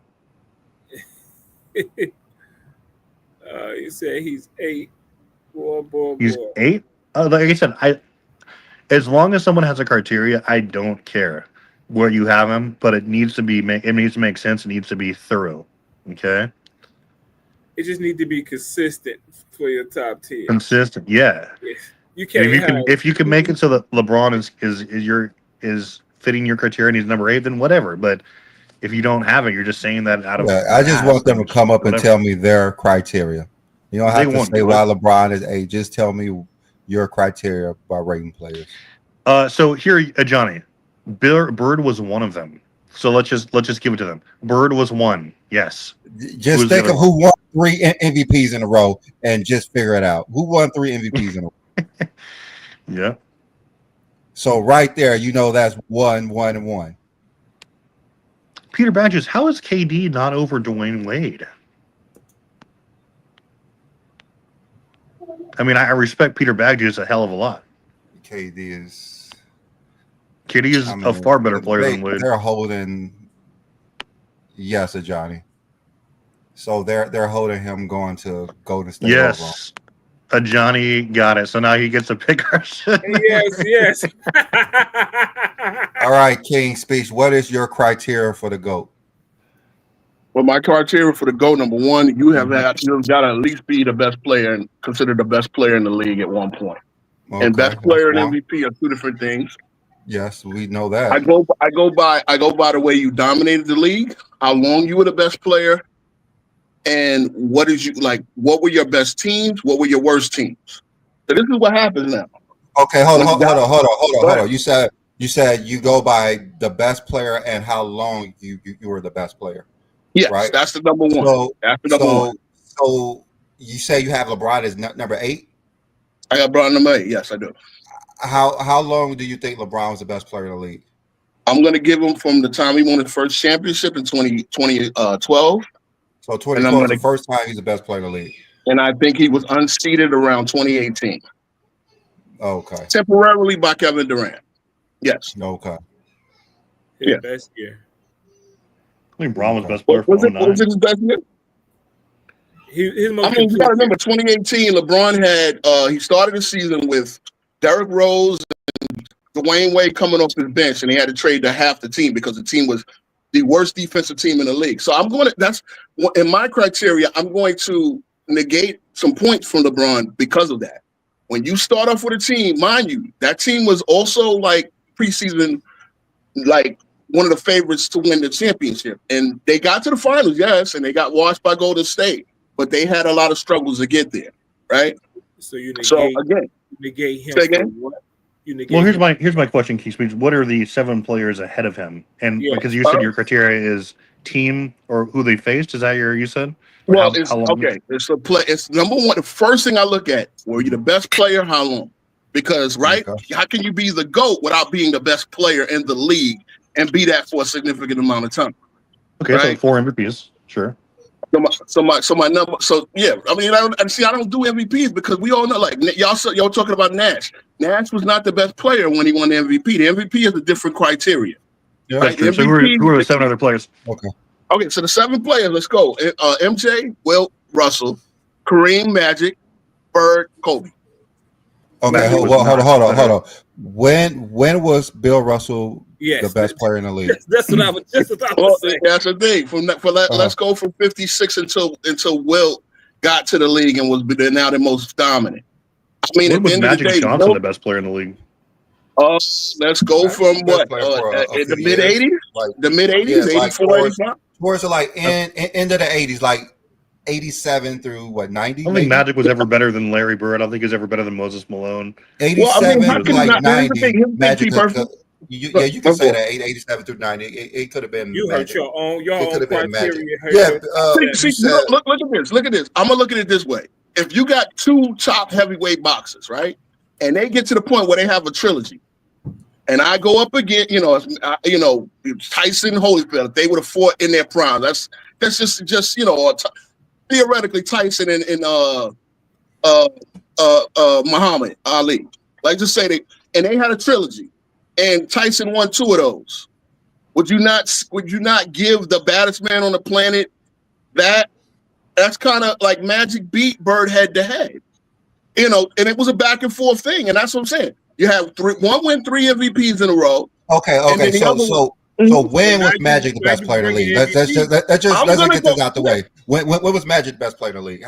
From I when to would go. when? I would go 84. I would say with alternate years, right? 84, 85. Like him and Bird were like 1 and 2, and then MJ came in. And I would say MJ took the crown And late when? 80s, early 90s.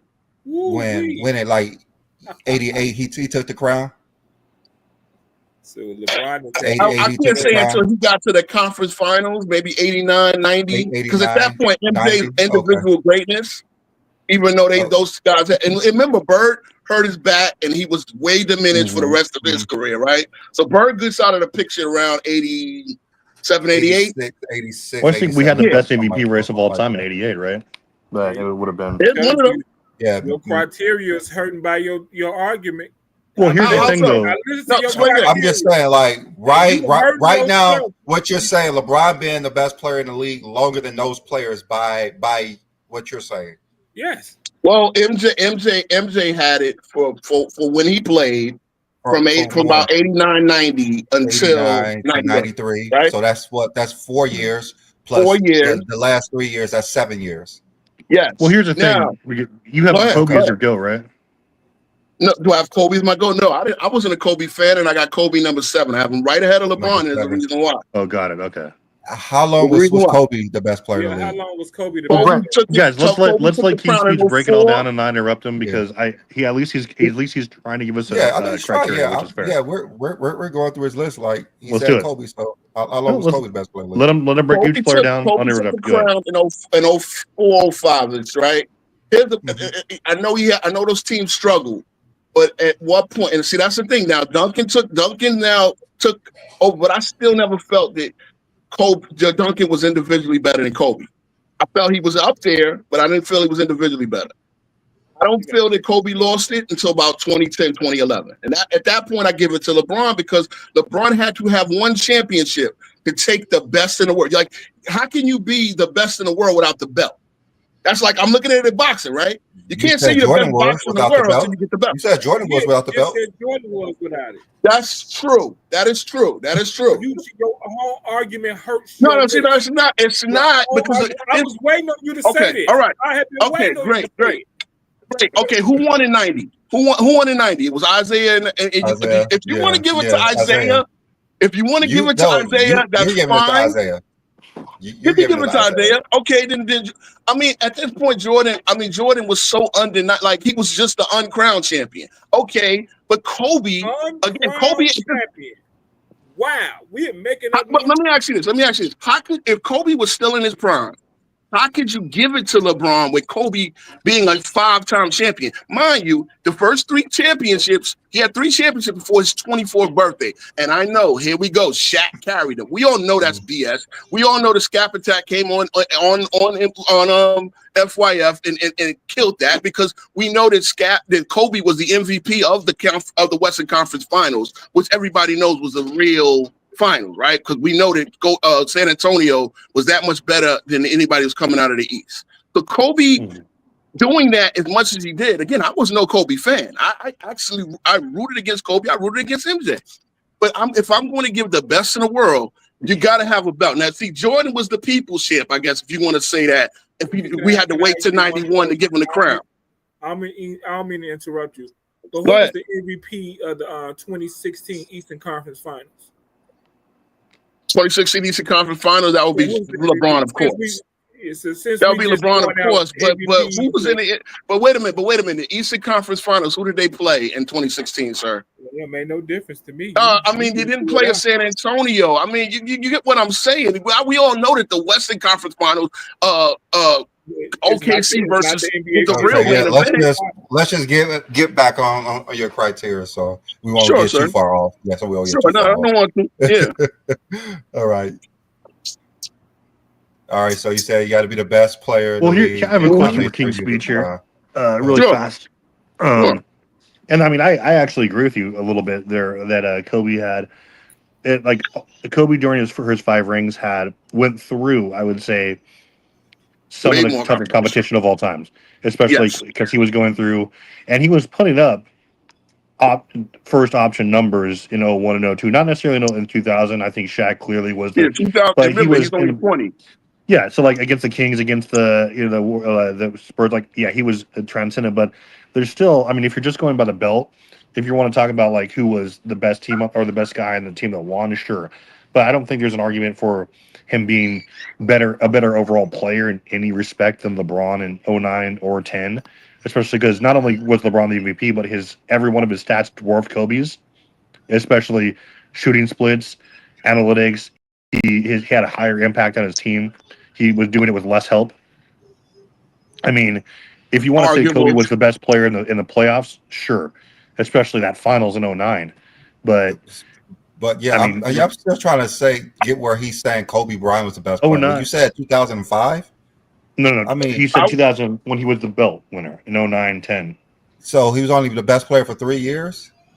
No, see, this is the thing, right? Okay. When you were a 3-time champion, right? You're a 3-time champion. We know Kobe went through a couple of struggle years, right? Rebuilding the Laker team.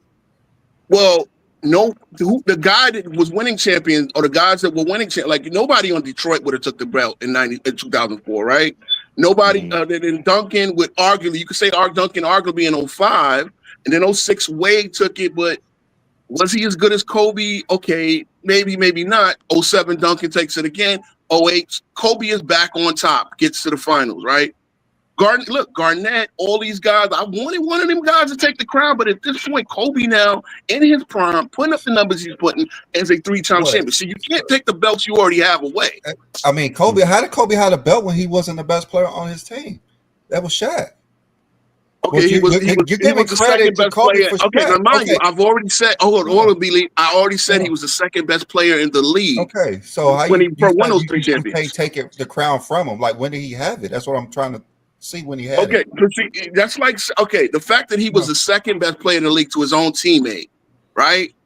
Mm-hmm. He was second best player in his own. So it's not like, did Shaq win with Penny? Did Shaq win with Eddie Jones and them? No, he won. By the time him and Kobe became the 2 Kemosabis, they were able to 3-peat, right? Okay. Yeah, well, I understand. So again, now Shaq in 04 was now, and again, Shaq is the guy who, if he kept himself in shape, would have still kept it probably until LeBron took it. But Shaq, got fat, diminished, and now Kobe was the best. Kobe's the best player, though. That's what I'm saying. That doesn't tell us. Wait a minute, but see, what you're doing is you're doing what Gil did. You did not give Kobe the second best player in the league. He could be the second. He could be the second, but you say you have to be the best. That's what you said. Well, he's the 3-time champion, and yes. Well, again, like I said, if you want to say again, I know you don't want to consider the Western Conference Finals and his performances against the Spurs. Yeah, it was great, but he wasn't the best player on the team. Like, that's what we're saying. But he was also a 3. Okay, so because he wasn't the best player on the team, and he was edged out by Shaq. Basically, again, he's playing against. Okay, if I got a guy going against Todd McCullough and Dikembe Mutombo, and I need to win a champion, am I not just going to feed that guy and not give a F about who wins the MVP? I mean, we could say that Kobe was, but you're saying that he was the best player in the league. Like you said, your criteria, you have to be the best player in the league. That's why he's ahead of LeBron. Yes, but and again, by he's not the best player on his team. How can he be the best player in the league? But 04, he is the best player on his team. How's the best? Okay, because he made the finals. Remember, I didn't give him best player in the league in 03 when they went to the 3-peat. I didn't give him the best player. Okay, I gave him the second. By 04, he is now a 3-time champion. Yeah, putting up dominant numbers, right, on a struggling team. Right, that's good. I get it now. Okay, it makes sense now. So is LeBron James the best player in the league in 07 when he led his team to the finals? Did you see the stats in the finals? Did you see the stats in the conference finals? I mean, that was actually Kobe's best series. Kobe's stats in the finals in 2004? No, Kobe's best series. Kobe was horrible in 2004. So what you talking about LeBron then? Like, that's what I'm saying. Kobe's best series was 2002 versus the Suns. But by the same token, he was already a 3-time champion. See, you got to put the resume best player on the team, not the best player in the league, like you said. Oh, by the way, guys, great point from Pete Bagjuice here. Great point from Pete Bagjuice here. He says Wade actually was robbed of MVP in 09, arguably. Yeah, you can't be the 7th seed and be the MVP. But but I'm just saying, like, you're saying one thing, but it's different for Kobe than it is for LeBron. That's all I'm saying. Like, when you have this specific criteria, but you're bending the rules for LeBron for Kobe Bryant. So That's all okay, I'm in saying. other words, You're bending the all rules right, for I Kobe. get what you're trying to say. You're trying to catch me. You want to give LeBron the crown in 07 for being in second place. But Right, you the want to best give player Kobe the crown for being second place in 2000. Like But he's second place on a champion. See right there, he's second place on a champion. The three Larry O'Briens is in his case right now. You understand what I'm He saying? wasn't the best player on the team. What years was Scottie Pippen the best player in the league? Yeah, like that None. doesn't make. Yo, Scottie Pippen was never the best player in the Okay, league. That's so not why even. you saying Kobe? But see, Okay, now so- you do. That's being disingenuous. Okay, all right. So 2004, it can't be Kobe by your criteria. 2005, it can't be Kobe by your criteria because he didn't even finish the season. He was third team all NBA. So you want to say 2006 is when Kobe became the best player in the league, and he held that crown for how long? And he held that crown for how long? There was time when Shaq was taking a siesta, and Kobe led that team while Shaq was out and doing his rehab and all that. See, this is the thing. It's like you can't diminish Kobe's importance at I'm a not 3. diminishing. I'm just using He your was the criteria. second best That's player the best because player Shaq in the was the league. most dominant. I'm using your Right? criteria. That's all. No, it's Okay. not. The criteria is that you cannot take the 3 championships away from Kobe. In that point, when we're not at all. you can't take it away. I'm not. Just using your Listen, criteria. That's let's all. get. I mean, All right, so so King Speech let's is one of those get- guys who actually has a criteria, and I respect it. Let's keep going. So let's get someone else who has another criteria, so we can actually compare them. But big ups for King Speech to actually come up and give us his Yo, criteria. anytime, man, we could do because no I one wanted to actually get into does the that. rest of it, but it's all good, man. Yeah. I want him to. I just want him to say how long was Kobe the best player in the league. That's all I want to know. How long? Kobe was the best player in the league for up maybe to like 2 years. 2000 what? 2000 what? 2011. 2011. Kobe was the best player maybe in 06. That's the year Possibly. LeBron went to the finals, right? Yeah. No, 07 he went to the finals. He went to the finals. Was his 3-time champion. 07. Second best player. Who cares? Yeah, I mean, the second best player maybe is close Kobe to in Brown. 03, but Tim Duncan had that playoff Yeah, run. Tim Duncan was the better player that year. I mean, Kobe was phenomenal in 2003, honestly. But yeah, he was, but he wasn't Tim Duncan. And just like in 2011, he was nowhere near LeBron James. He was better than Tim Duncan offensively almost every single. But Tim Duncan was such an overwhelming force defensively. He just didn't shoot the ball. Yeah, Kobe Bryant 2011 was not better than LeBron James by any metric that you agree. So you can say 2006 to 2010 for your criteria. From what you're saying, you cannot use 2011. So what I will say is, though, I will say Kobe's best playoff series I've ever seen was in 2010 versus the Suns. That was crazy. But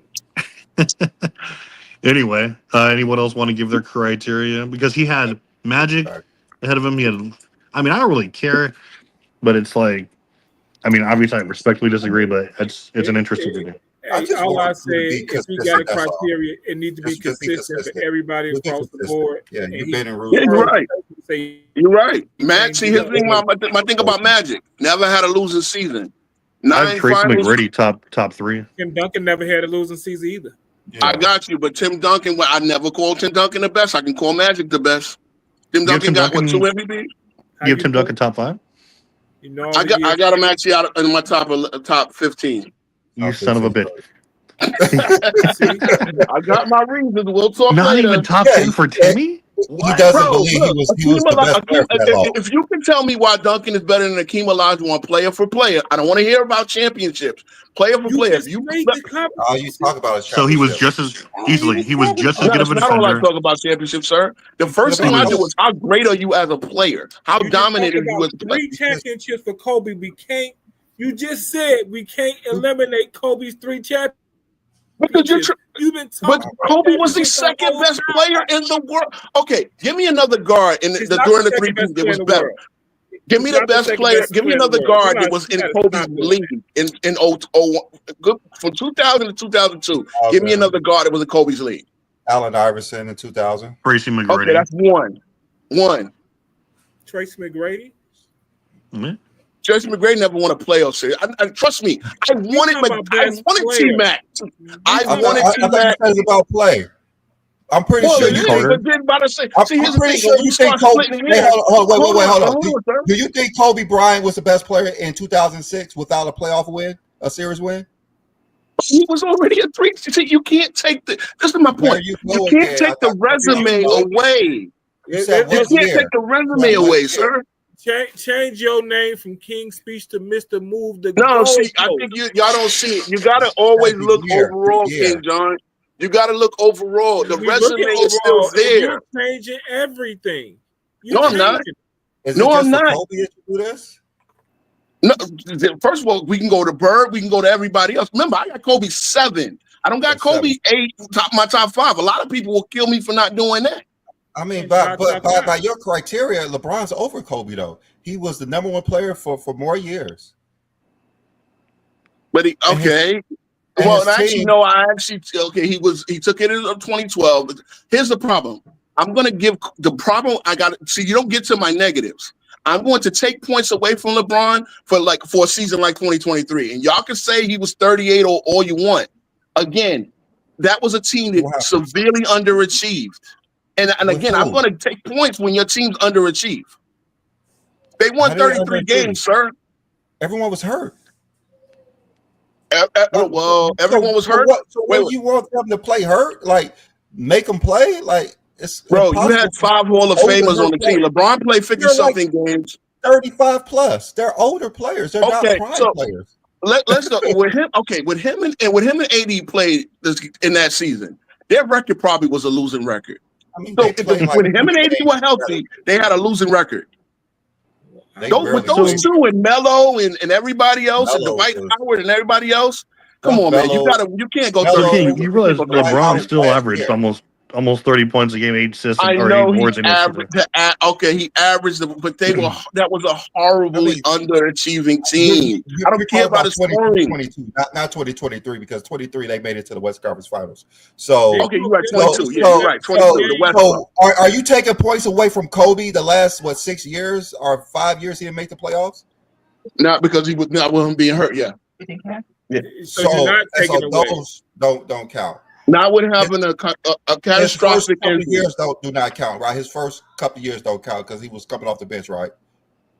No, they count. They count.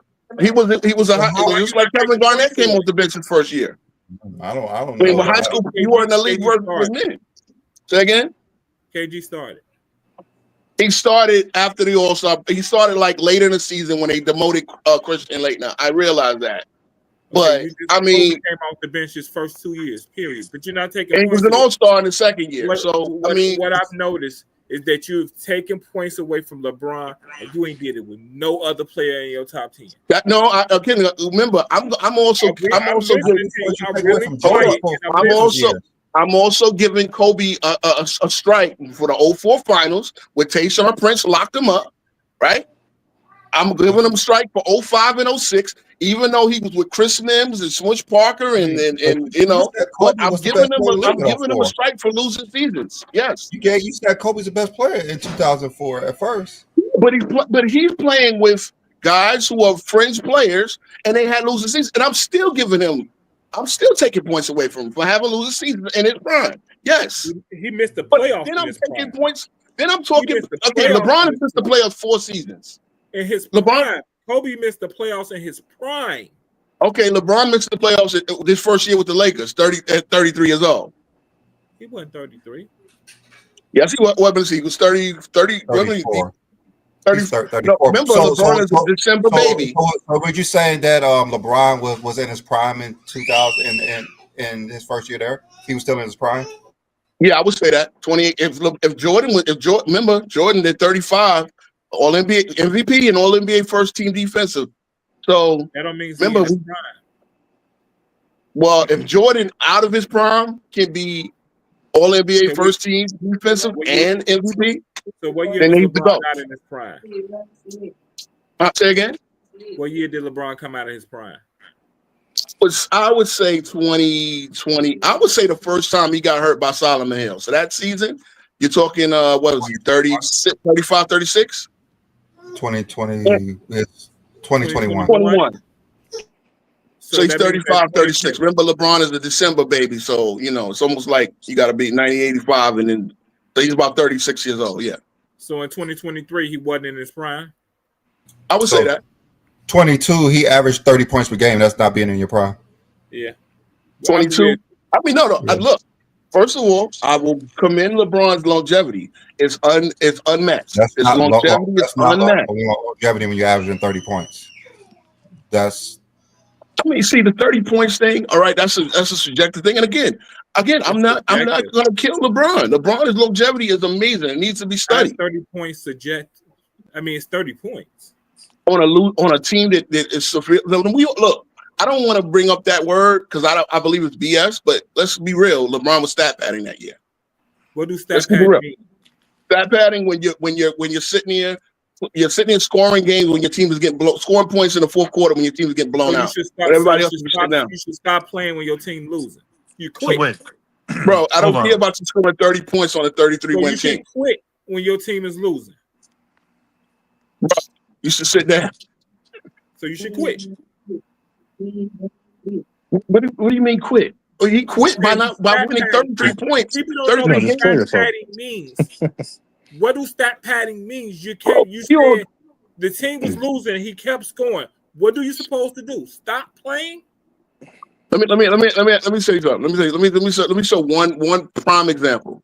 I remember a game with the Lake where it was Russell Westbrook's on that team. Remember, he's the stat pad of all stat padders. Wow. There was a game where they were playing New Orleans or somebody like that, and they were getting beat by 30. Okay. I think Russell Westbrook's last shot was in the third quarter. Okay. LeBron James scored about 14 points in the third quarter. Okay. I looked at the box score live, and LeBron James scored 16 points after being down 30. I don't care about you scoring 30 points a game when your team is not called stat padding. That's called playing the game. You don't quit. You don't quit playing. Bro, was he really trying to win? Was he really trying? Okay, guess what? They didn't cut into the league. So I don't care about you scoring 30 points. You said what year was that? This was 2022, right? The first Westbrook team. When he averaged 30. There's something I got to address really fast in the chat for Casual Chaotic. No, Braun definitely. If you're talking about longevity as well, and like we've dispelled that already, but longevity isn't just playing a long time. It's playing as to a certain standard. No, Kareem does not have the best. Kareem had exactly 16 dominant years. Okay, his last 4 years where he actually won 2 of his other rings, he was basically a role player. And that's not a knock on him. He was still serviceable, but he wasn't better than Magic. He wasn't better than James Worthy, especially in the playoffs. Braun has been not only the best player on every one of his rings, but he's had far better stats than Kareem did during the last half of his career in every way you want to imagine. So, I mean, Kareem was fantastic for about 16 years. Great. No one else really had done that except for LeBron, but there's no argument you can make that LeBron has not had a better, more consistent career. Most best longevity of all time, without a doubt. Tell me the year LeBron wasn't the best player on his team. Oh, basically since AD got there. Let's keep it real. No, he wasn't. Yes, he was. The championship year, AD led the team in everything, but all 5 major stats except for assists, and in the playoffs as well. I mean, again, you can. It's arguable. It's arguable. LeBron's longevity is amazing, but then again, okay. See, again, I'm going to play on his team, and when you. Oh, Jesus Christ! Okay, so y'all think he's better than Luka? I don't think he's played long enough with Luka to say Luka's been the best player on the team. I mean, I think AD was better. AD was better this year. AD was putting Brennan, up. One thing I got to tell you, Brennan, is that Luka is phenomenal, but you were right, and I don't think it's a surprise. Luka has been a cone on defense. Like every game that I watch, they punt the shit out of that man. And LeBron is a statue, and the film will tell you that. You're not paying attention to the game, bro. I am paying attention to the game. LeBron plays his own defense. I know they said that the Lakers defense would be better because players would drive past Luka, which I don't know how that make any sense, but apparently that's not true. He was Curry's bitch. He was the guy. He was everyone's. It's just like Okay, Like I said, he's going to has get AD hunted. not been He's going to get has hunted. AD not been the defensive player of the Lakers the last at least? Was he not? Has he not been their best defensive player? Can we Yes, of admit course. that? Of course. LeBron has stopped playing defense. We understand it, and that's evidenced by the fact that he has not been on an all the NBA What defensive does team that mean? first He or stopped second. playing defense. What do that mean? Well, he hasn't been on an NBA all defensive team since 2014 So when he was 29. He's 40 now. He has not been on an all NBA defensive team in a decade. So you telling me every player who's not on a all defensive team is not playing defense? Because LeBron only has made capability. 5 all defensive teams. Hakeem made 5 all defensive teams. Yes, and he hasn't done it in a decade. Again, it's evident by the lack of effort. Only made 5. Hakeem Olajuwon only made 5 all defensive teams. As a center, and that's a lot. Remember, there's 2 spots for forward. There were like 1 or 2 spots back then, and you're competing with David Robinson, Alonzo Mourning, Patrick Ewing. What's the other guy? You're saying Hakeem didn't play any defense because he's only. Okay, you got 6 spots in LeBron's era to make an All NBA defensive team. You don't get one of them. What's 6? Well, you got 2 forwards on each team, right? One first, second, and third. Ain't no third team. There's no third team. Okay, so you got 4. Hakeem was fighting for 2. I thought it was a third team, but okay. I mean that tells you how. But wait a minute, when you're playing in an era with Dikembe Mutombo and Patrick Ewing and David Robinson, you got to go out there and get 4 or 5 blocks a game. So you're saying that Hakeem didn't play defense because he was an all defensive. Hakeem is one of the best 2 defensive players of all time. If you don't make all defensive team, you're not a good defender. Bro, technically Hakeem made 9 all defensive teams. He was just 5 first and 4 second. He said Hakeem is one of the top defensive players of all time. Top 2, him and Russell. To me, that's the most scary defense. So if he's top 2 all defensive players of all time, why are you bringing up other names? It shouldn't even matter if he's top 2. If he's top 2 all time, why even say anybody else's name? Because their name shouldn't even matter. Well, Dikembe Mutombo is probably top 5 to 10. Mutombo isn't top 2, is he? Well, again, you gotta outshine. You gotta outshine guys who are amazing. You said Hakeem is top 2. I mean, you're talking an era where Mark Keaton was blocking 5.5 shots a game. So of course, guess what? He's going to get one of those spots those years. He's blocking 5.5 shots a game.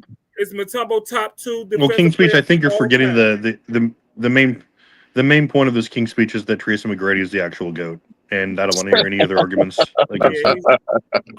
T-Mac was a bad boy. Unfortunately, he never won a playoff series. That's the one thing holding him back. I would definitely have him in my top 30 if he did, if he won a ring or 2. But again, what's up, Haskell? Hey, what's the word, Pete Bag man? Juice? Yeah, Pete, where were you on the question, man? You were slacking. Man, I had one right. I had Bird. I couldn't think of the other one. You guys let Johnny, our boss, get that, right? So now he's gonna come up with some weird shit for us to do. He's gonna come up with some weird shit for next week. He knows he is, dude. Hey, you know it's gonna be LeBron related too. Of course. Who knows, man? Who knows? Who might be? So what's up? What do you think about the show? I wanted to pivot a little bit because when Buddy brought up Luka, it made me think of something. I thought that I've been having through my head the last couple of days about how everybody 30 ain't the same 30. Like Luka 34 last year. I got somebody got background. It's King's Speech. Yeah, Luka's 34 last year is not like a Jordan 34 or 35 in 88. You know what I'm saying? Same thing with Harden. And I just wanted to take it away from the stats a little bit because I'm a big stat dude too.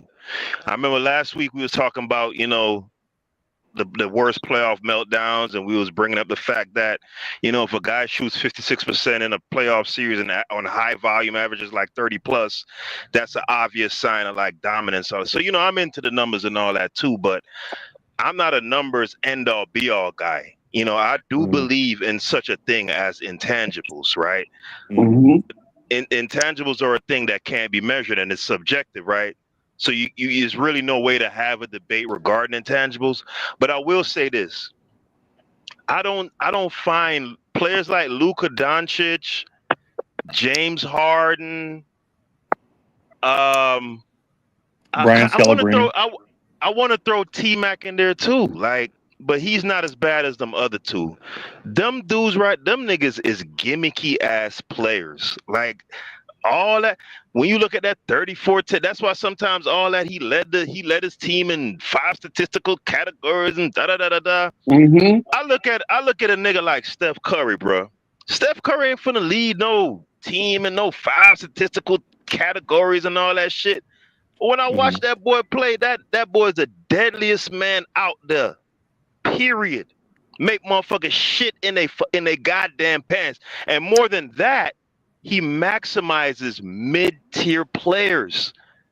Right? When you look at that 2016 squad, I think they're like second or third in net rating all time, right?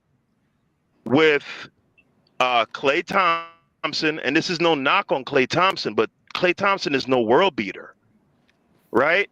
Doing what he did in 22 with Wiggins. You see, I weigh things like that heavily, and that's why you were shocked by my Wade over Durant take, but Durant, he's another one, and I see Anthony Edwards following right behind him. He's that nigga. He's one of them dudes who come to the gym with their flip flops on. You know, they just hit a big spliff in the car before they came in.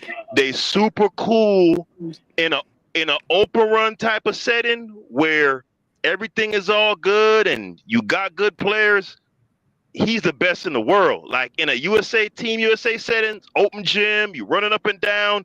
Man, he gonna murder you. He gonna go for 30. He gonna shoot 55%. All of that. But the intangibles with Durant, it ain't there, bruh. It's not, like I said. He's a too cool for school ass nigga.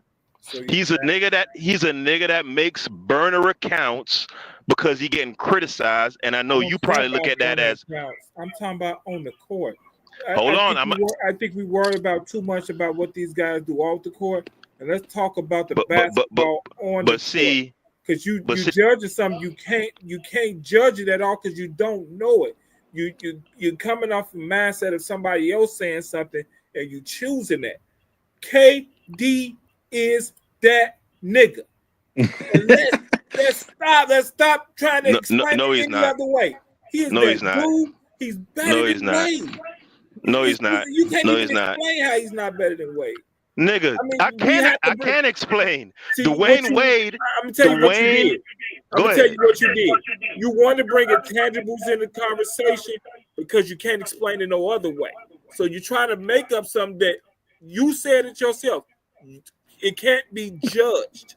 So you're gonna judge it off of your own mind and say this is how I'm making him better than Wade off intangibles that nobody on here can judge based off of your own mindset. Well, that's I'm giving my own personal opinion. Well, Haskell, what do you mean by intangibles? Real quick. Hold on. So real fast, Haskell. So I just want to answer your question. Yeah. So real quick, what I was going to say is about the whole making burner accounts, right? Because I don't know, when I was in the military, we had a saying, I learned a saying, the way how a man does one thing is the way how a man does all things, right? And there's certain things in a player's psychological profile that are apparent when you have a trained eye and you're watching them. But going away from intangibles. One question about intangibles, Haskell. Is that you know that KD, though, by intangibles, I mean, there's lots of, like, he sells a lot of merch.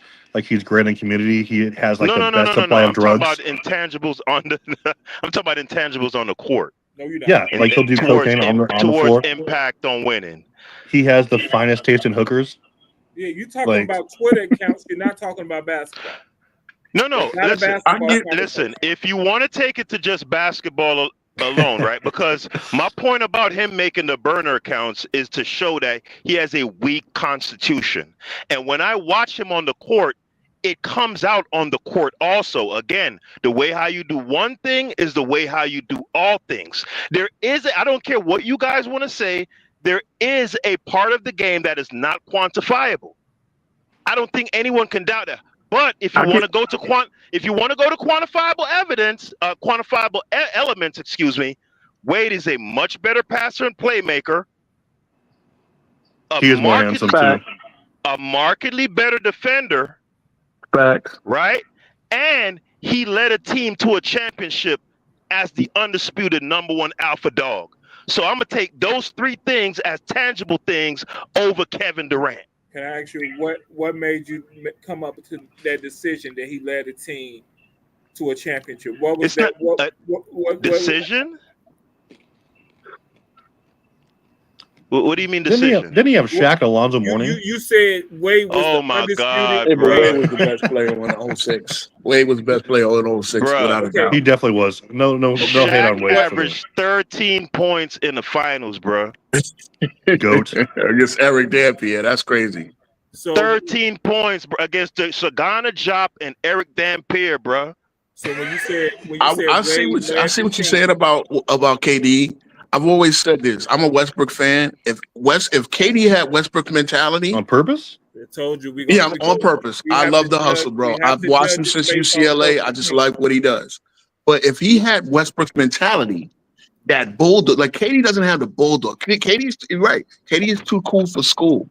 Like I should not see a Tony Allen and Chris Paul be able to guard KD at any point. And I saw that. I saw them face guard this guy, and he couldn't do nothing.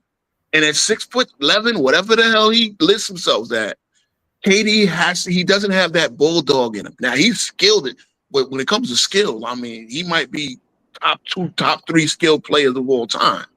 Like, a prototype.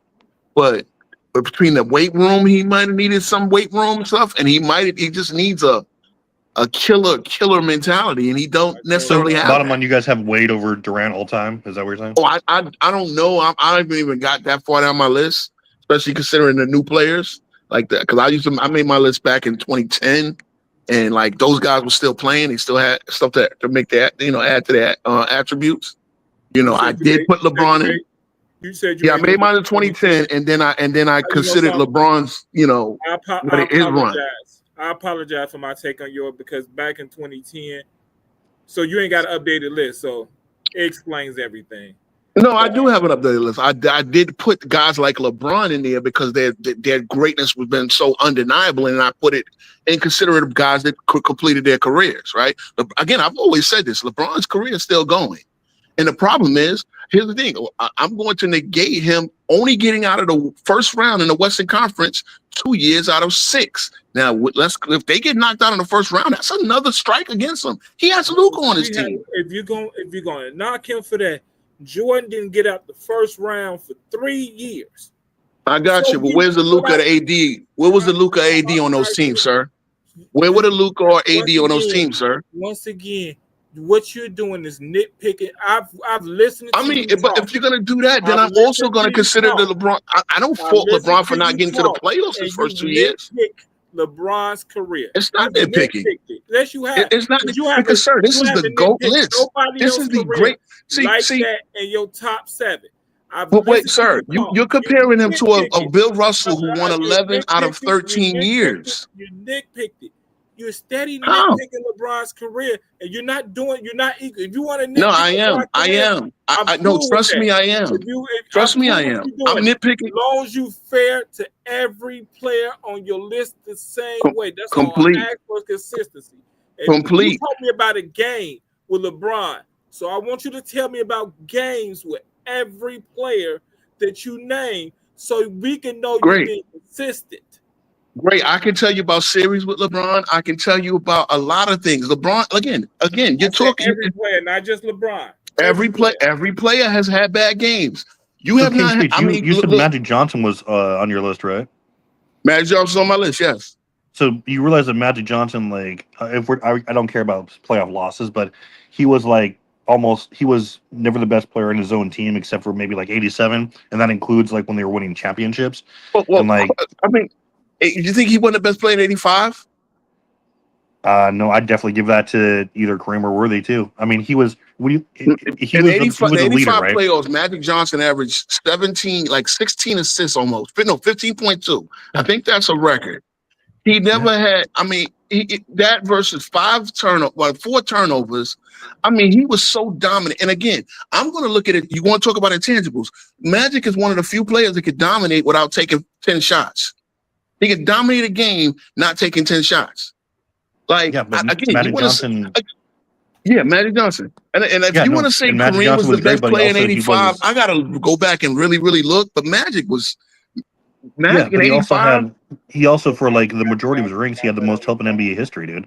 Like if you're gonna Okay, make a but see, ranking, you know what I'm not going to do then? I'm not going to fault you for winning with help.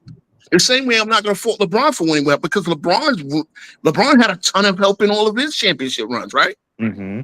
Everybody. So said winning with help, Everybody did. that's the same thing you do with Everybody Russell, said right? help. Russell had a ton of help because Auerbach put together a dynasty, which again, no free agency, meaning that team was going to stay together every year, and it was going to be almost impossible to knock them down.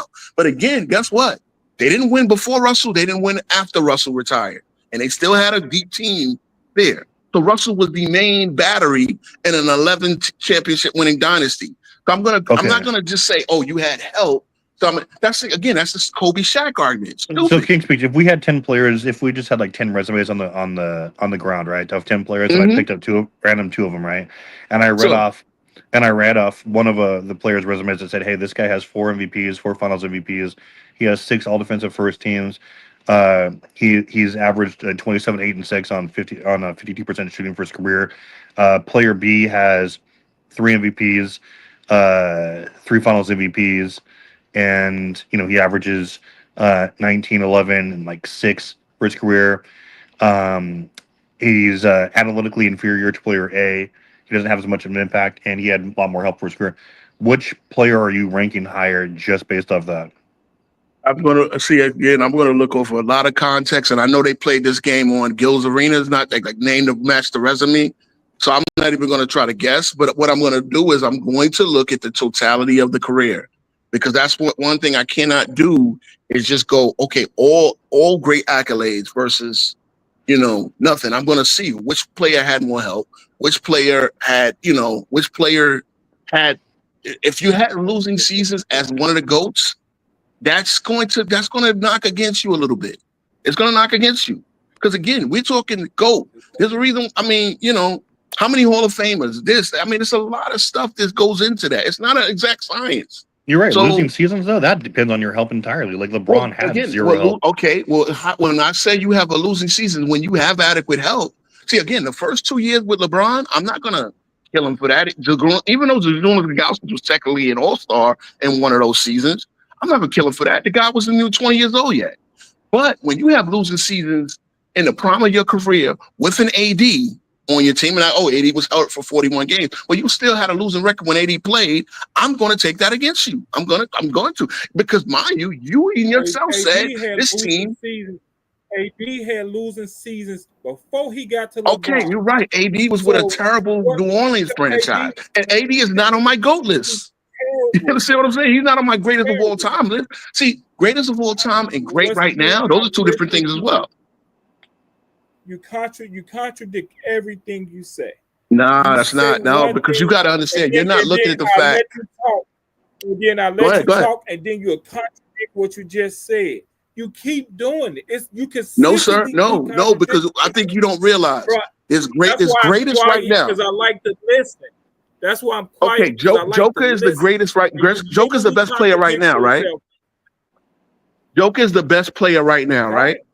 Rihanna. He's not in my top, and I love Joker. I love everything about Joker. He's not in my top 20 yet because he has to do it for longer. He has to do it for longer. So again, remember, he has more speech to write. Say AD is only 32. But again, yes, I'm going to, AD's got the one championship, and he's part of the losing with the Lakers as well. So I'm going to give him smoke as well. You understand what I'm saying? But that's the same token. Only one championship. Only one championship, and he's nowhere near my GOAT list, though, sir. That means he's a champion. We got to. He is a champion. I get it. Okay. One championship, because there are a lot of guys who don't have any. You're right. Well, like I said, King's Speech, there's a lot of. It takes a lot.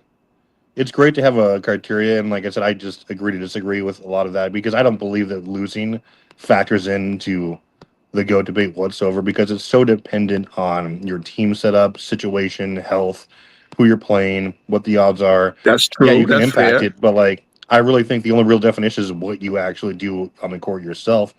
And as long as you're not the reason your team's losing, which none of the really top 10 players of all time, they weren't really known for that. Right? Like, there's obviously instances you can nitpick, but I just think it's wild, kind of a reach to be like, hey, I'm going to factor in times you lost, and like the ranking. To me, that's kind of wild, just because it can't be consistent.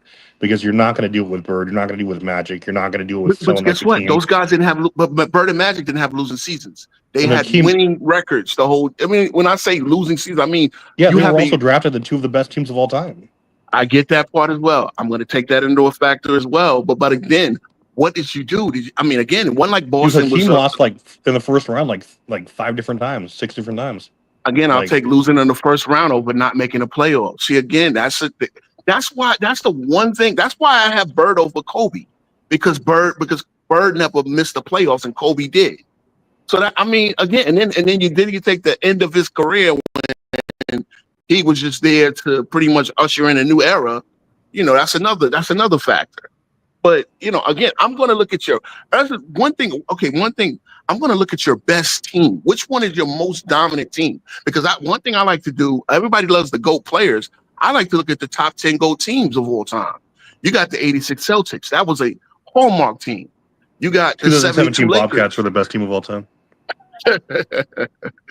I mean, look, LeBron has a top 10 all-time team, and that would be the 13 Heat. And I'll give him a lot of credit. That 27-game winning streak. That's something I give LeBron. That was amazing. And they won 66 games. What we using to measure top teams? Because I go by net rating. What you going by? You could do a lot. Because net rating is a little. I mean, you could do a lot. First of all, I go by record. I go by how dominant they were versus everybody else. No, if we're going by net rating, in the this year's playoffs. Thunder are the best team ever. Oh yeah, and when if SGA keeps this up, he'll get in that top 20, top 25. I mean, they are one of the best teams ever statistically, but you got it. Yeah. But that's where the winning comes into play. But just like the Golden State, that's just like the Warriors, 73-9. I think they got a top 2 or 3 net rating all time. They sure do, but then the playoffs didn't. They didn't finish out the deal. I think both John and I agree, though, that the '93 Knicks are the best team of all time. Yes. I wish, bro.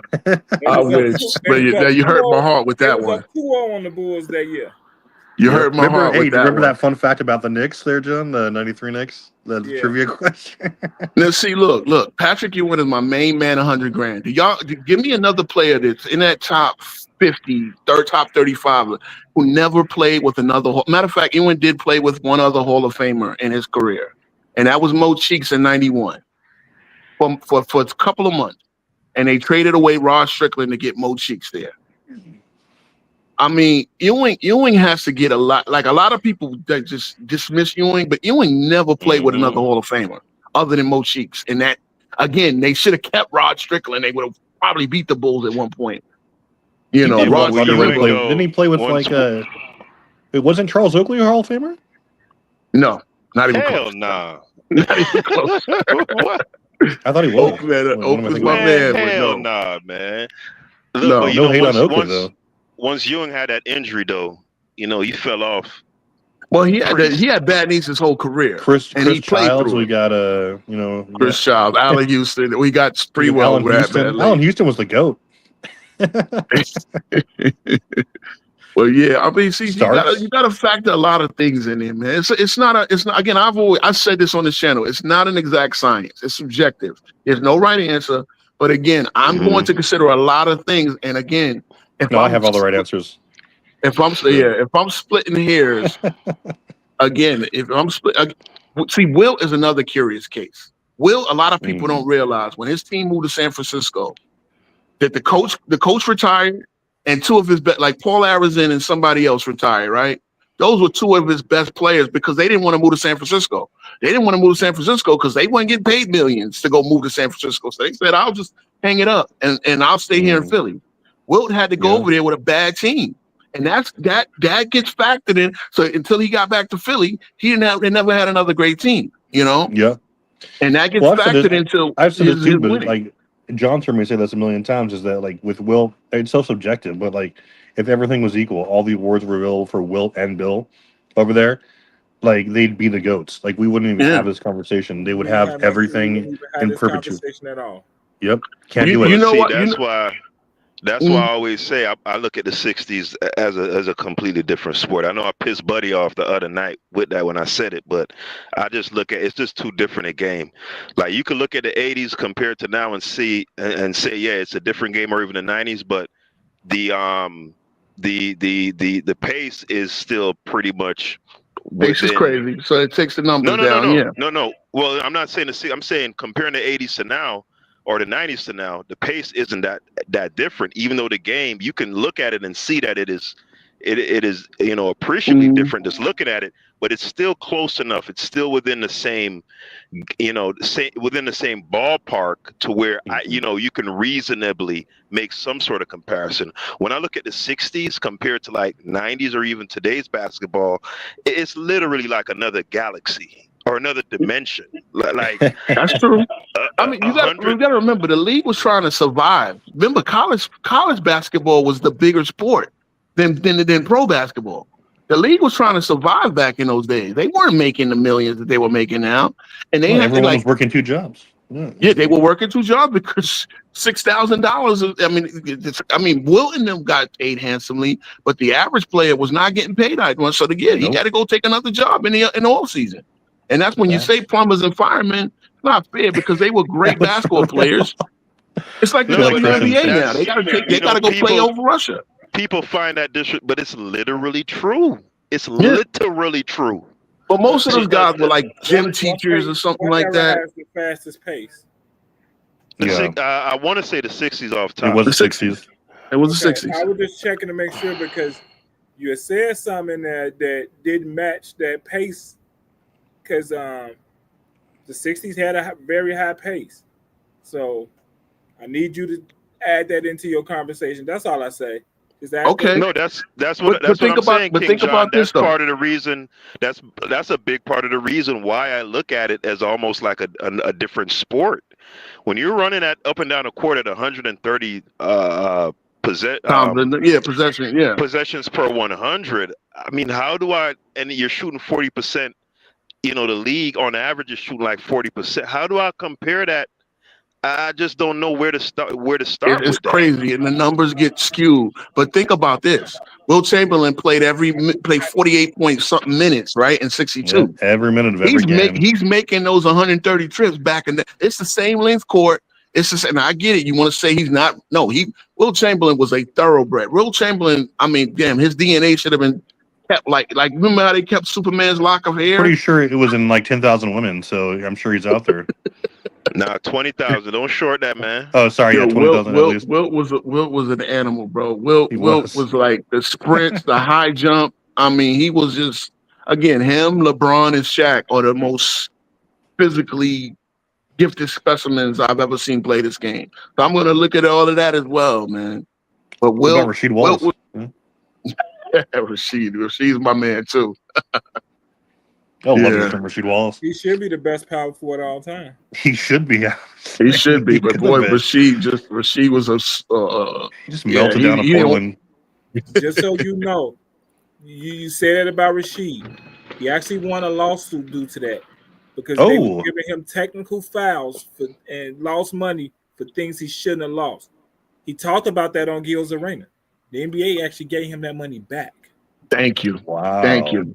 How much did he get back? So you remember the one where he was staring at the ref and Steve Smith had to come up and say, he didn't say nothing? I was just watching that video the other day. I didn't have a problem with that, Tech. I ain't had no problem. I had a problem with that because he didn't say anything. And they used to give him text for ball don't lie. If I see you in the street and I just bow up on you, you know what I'm saying? I get you on the street. I get you. We out of eye on that. But we playing a basketball game, man. Come on, King John. You know when somebody trying to intimidate. Come on, man. You can't do that to no bro. If I'm the ref and I'm the authority, authority figure, right? You can't, huh? You're right. He's the authority figure. Yeah, he's the authority figure. You can't be bowing up on me, standing over me, mean mugging like we're in a goddamn club in the Poking Beans projects in Miami, bro. Like, nah, man. So if Hold he, on, man. What so you if he doing, turn bro? around, he don't even see him, bro. But bro, they used to give Nah. Sheed text for saying ball don't lie, and we say that in every part, right? You know, we give you the bad call, right, and then the next play you turn it over. Oh, ball don't lie. You know what I'm saying? He used to get text for Now, saying ball don't lie, and who that's what was we it say that on every gave? playground. Who was it that gave Duncan that tech for laughing on the bench? Now that was Oh, some The bullshit. bald head guy. Duncan? No. I know who you talking about, bro. Is it Javi? Is that Steve Javi? Was that his name? Oh wait, no, Yes, maybe. yes, it's probably The bald head dude, T Perfect. Oh God, it wasn't Javi because like the really old one, right? Yeah. the one that had the Uh, race with Barkley. Was you talking about that guy? No, not that That, guy. He's oh, a sweetheart. He would. yeah, he's a okay, good guy. okay. Yeah, that dude was that was a cool I keep dude. thinking about that guy who was. Oh man, I can't Yeah, I think of remember it, but He kind of looked like Mills Lane in the face. he yeah, I does. know. And he gave Tim Duncan the tech on the bench. that's hilarious. Yeah, that was wild. That was wild. And that's why I said that Rasheed shouldn't have got that tech, because I think refs tried to become the guys on the court. They try to become famous. Yeah, And your job is just to handle what's going on the court. If that guy turn around, Rasheed just walks away. And maybe well, he had that conversation with the team, with Steve Smith, like, tell him not to do that, man. We're not doing that. You're not going to intimidate me. I'm going to call the game straight through, and we're going to leave it at that. you saw that interview though with the guy who got busted. What's his name? The guy who got busted gambling on the games or betting on the games.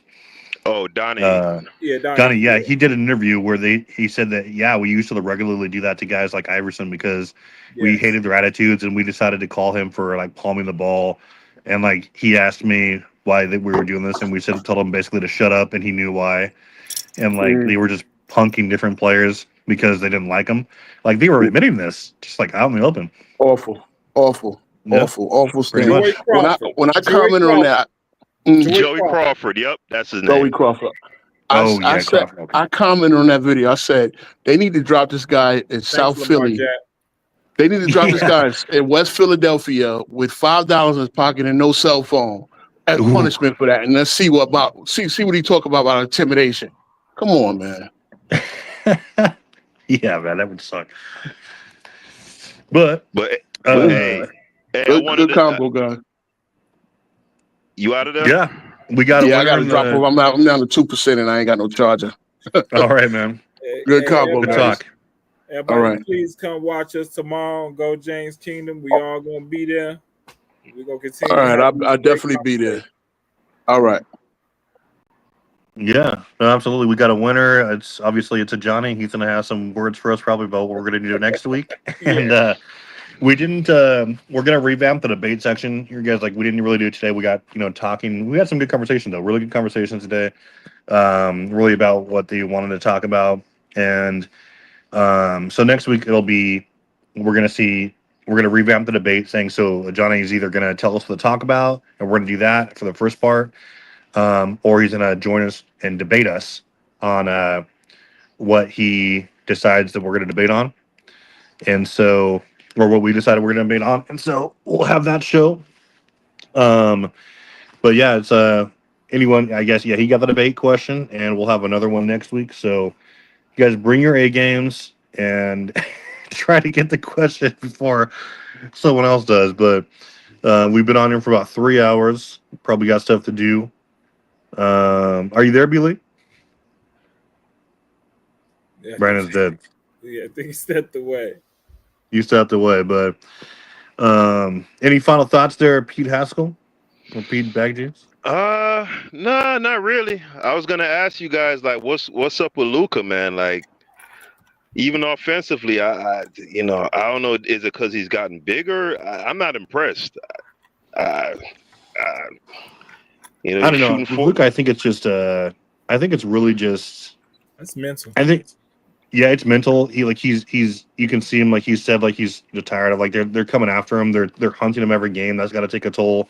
He doesn't have like the defensive horses that he did in Dallas. Obviously, he has LeBron and like they're going to win some games, but he's I don't know. I think he'll round into stride. He just has to be better on that end because it's really hurting the Lakers. Like you saw the Bulls did to him both games. That was unacceptable. Bulls dropped 146. Like they need to even like when they lost against the Warriors. Like the Warriors were doing whatever they wanted. Like even So Kuminga, it was you think is him being hunted on defense? Because I'm talking about his offense. See, we've pretty much always known that he's been quiet last couple of games. Yeah, yeah, but even the 20 games or so he's been with the Lakers, he's only shooting about 41%. To me, I don't know. I wasn't watching a lot of Luka when he was slim and fast. I saw some highlights and I was shocked. And I was like his He speed never and been quickness. super fast though. I mean, compared to Yeah. now, I think he's always been a bigger guy. nah, You King got to John. remember when he first came back to Lakers, he was coming off an injury, so he had been out for a while. I don't think he's big as I think he's big, but I don't think he's as big as that. You kind of calling it Yeah, out. he's not as big as a house, but this is what I noticed watching him, right? He just seems to be extremely deliberate in his offensive play style. You know, I watched a couple highlights from his rookie and second year, and it's night and day. Obviously, he's just so immensely talented that the guy could roll out of bed and drop 30. But I think he does it's roll out of not bed. right, pretty much. It looks like it. You know, it's not an impactful. When I see him score 30, it's not impactful right now. It's very deliberate. He's going around the screen. He's moving super slow, snaking, putting a guy in his hip, foul baiting. It's not dynamic. It's not. You know what I'm saying? T Well, perfect. I do know what you're saying. I know exactly because you're thinking. It feels like it's kind of like hollow stats, especially if they're getting blown out or if they're losing or. But like I think Lakers will be fine. They really just need to. Brandon back. Yeah, I think Lakers will be fine. They really just need to kind of get back to that defense they were playing, a little bit more disciplined. Luka's still, I think Luka and LeBron, give them a couple more games. They're still rounding into getting a little bit more healthy. These next 5 games are going to be tough because they have OKC twice. I don't know if OKC is going to rest their players. But then they have Houston. They have I forget who the last one is, but like they're going to play. And I mean, this is going to tell us a lot about what they going into the team. Are they going to improve their defense? Are they going to have a little bit more flow to the offense? I think Austin Reeves is great, but I think I would like to see a little bit more production from like their bench. I would like to see Connect get some more minutes, honestly. But we'll see. I mean, we're going to watch his games. We'll see if they fix it. We'll see if Luka can play a little bit more in the flow of the offense. And if they're going to have the ability to match up defensively. We'll see. I don't like that foul baiting thing. I don't even know what that means. I think that's a part of the game. It's always been a part of the game. It I don't is. think foul SGA is a foul baiter, dude. You talking about like foul baiting? Holy shit! But like, he's still a great player. Yeah, so I think it's a part of the game. I mean, listen, Cassell used to do it right with the pump fake move. Wade All of them do it. copied Kobe it. did it. Wade Mike copied did it it. from. Yeah. Not, but when it comes to players like Harden, I mean, there's degrees to this thing. T perfect. When it There comes is. to guys, when it comes to guys like Harden, like he was disgusting, bro. I'm like every drive, every shot, you on the ground. It's like, come on, like we get it, bro. You know you gonna try to get a little edge, you know, here and there, but Well, brother, then they started like banning things like the kick out and things yeah, like that. So But the kick out was banned from the 90s. or whatever. Didn't they make a new rule like recently where you nah, can't? hell nah. Cause then how Reggie survived? Cause that's all that fool ever did. Was the goddamn? He invented the damn kick out. That's called foul baiting. Yeah. But I mean, they're gonna. I don't know. It's. I think it's up to the refs to wise up to that or the league. But you can't really blame the players. I mean, if it's working, it's working. You know. So. But I enjoyed tonight's show, man. Yes, it was fun. Lamont wants the link. Hey, B. Lee, you were right about AD, brother. They owe AD an apology, bruh. Hey, I was watching the 2023, I think it was the conference final, the semi-conference finals. That boy AD was in space putting the clamps on Curry. One I on mean, one. that's what I told them. I mean, they One all. on one. I T don't know what Perfect. this thing is. You hearing me, T Perfect? I went back and Yes. watched, bro. No, One on Travis. one at the Travis said it was AD played well. John has to answer that one. yeah. John So will have to answer that one. all this. Oh, he all that. He just a shot blocker. No, that boy was strapping up one on one with Curry, clamping his ass. That's exactly So who what we I talking about? said. He changed the series. Anthony Davis versus Golden State. Oh yeah, AD dude. AD's underrated. What are you talking about? I'm a huge AD fan. Yeah, I know. Yeah, it was John and a Johnny, and Lamont too. Lamont's up there. What's up, Lamont?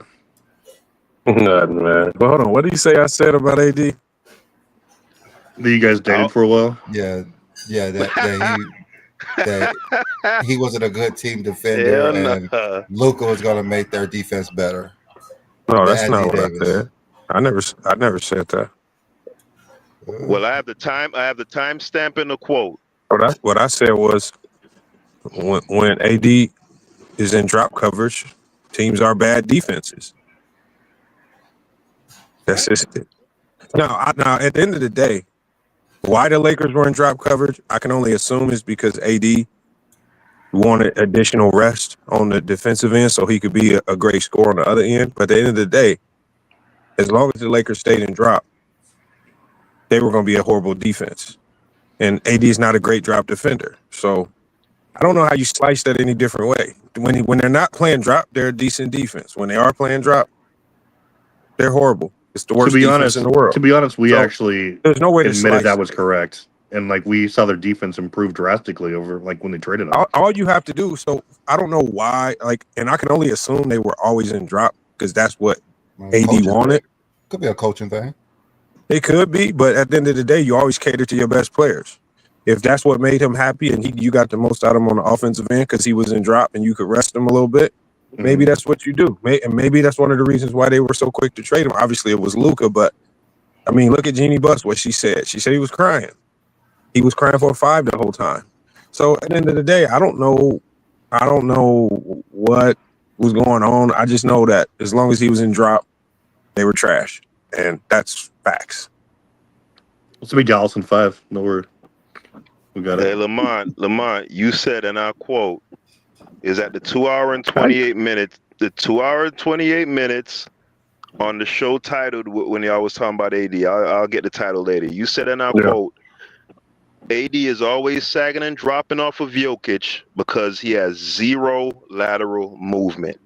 That's because that's called drop coverage. That's called drop coverage.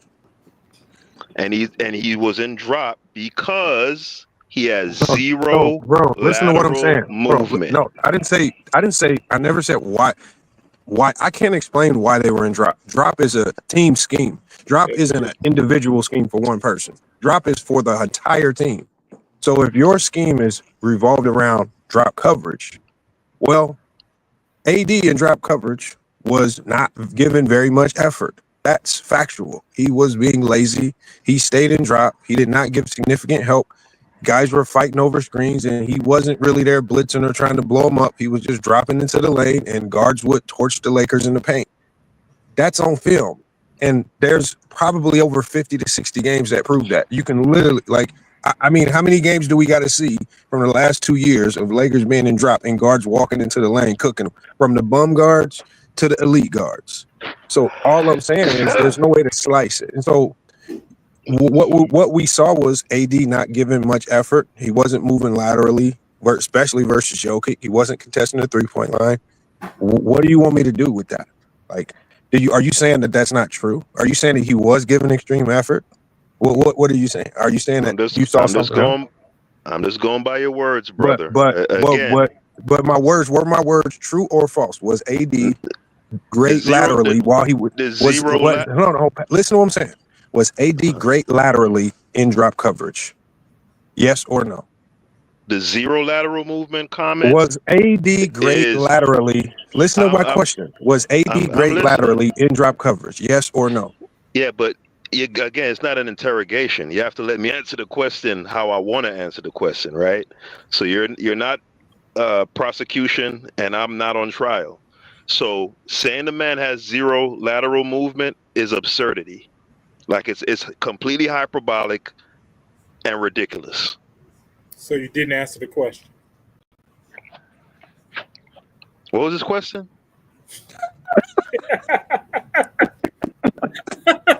Was AD great laterally when the Lakers were in drop coverage? Yeah, absolutely. No, he wasn't. You ain't watching the game. AD's I mean, always he was AD's first team all NBA, all defense. He was first team all defense. Something must have AD's been happening. always great. And here's the other thing too about drop, right? Well, When we were I'm not saying arguing he's with, not a great defender. That's what y'all confused. no, I'm He's saying a he's great great defender. laterally. Lamont, He's always great I've talked to you. laterally. Is what Listen I'm to what saying. I'm listening to my question, because what you try to do is you try to dumb defense down to this kindergarten level as to where you see it. When the Lakers were in drop coverage, was AD great laterally as a defender? Yes, I just said yes. You're not Wait, watching Lamont, the game. now- 2 weeks ago, Lamont, you said AD was the best defender in NBA history. 2 weeks ago, I said AD was I said if you put AD in the 90s, he could be the best defender in NBA history because of the legal defense rules. You said he was the GOAT of also. No, No, I you didn't said say that. in the 90s. Listen to what You I said said. within the Listen, context of the you're 90s. lying. He just messing with you, Lamont. No, I know. But I'm always been a firm believer. If you stick AD in the 90s with those defensive rules, he would be the GOAT defender of all time. Yeah. He'd be up there for sure. But in today's game, why they were in drop, I don't know. But AD in drop was horrible. It cost the Lakers 2 series versus the Denver Nuggets.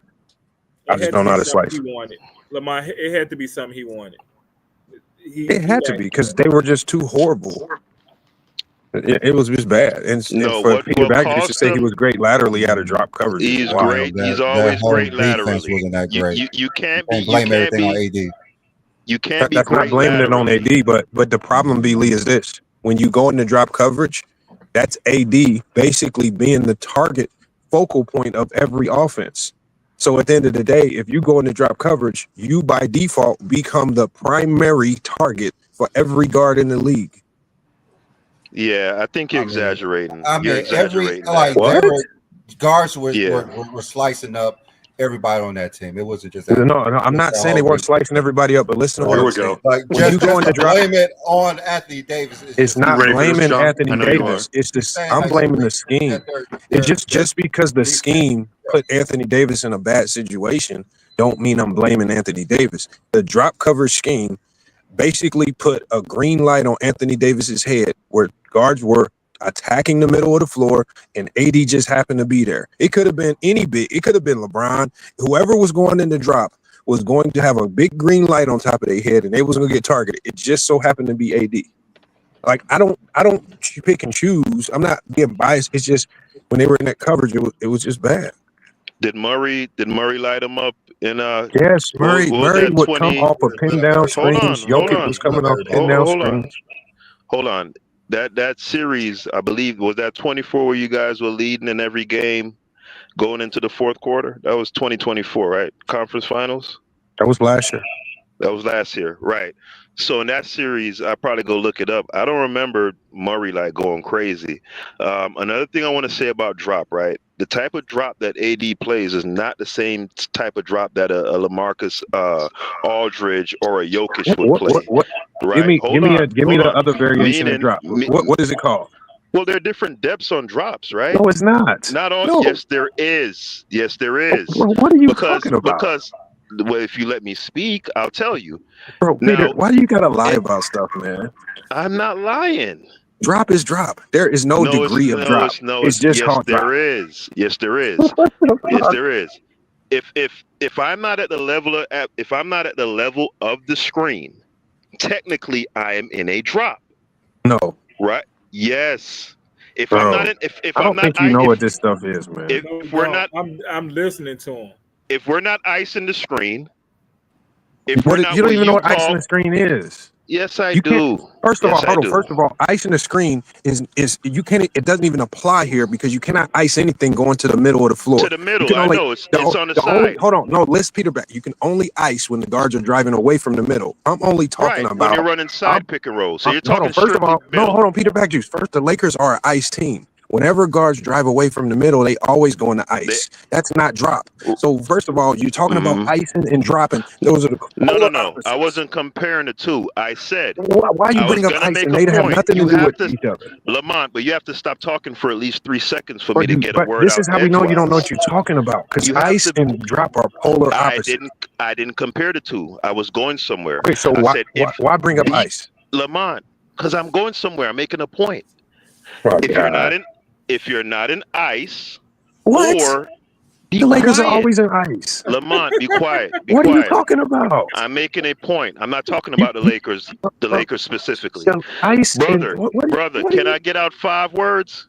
Even Oh if it's my! rub, if you think what I'm saying is rubbish, let me spew my rubbish. Just be quiet for 5 seconds, please. Have some civility, sir. Just have a little civility. What I was gonna say is, if a defense is not in ice or not What? coming up to the, God damn, nigga, brother, you just trying to antagonize me on purpose? Just be quiet for 5 seconds, bruh. Show a little discipline, brother.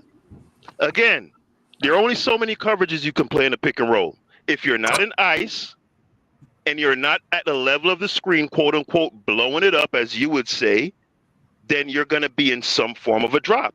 Now, there's a drop where you drop back and you keep dropping back. There's a drop where they call a soft hedge where you're not completely giving up the lane, but you're not at the level of the screen A either. soft hedge is drop coverage.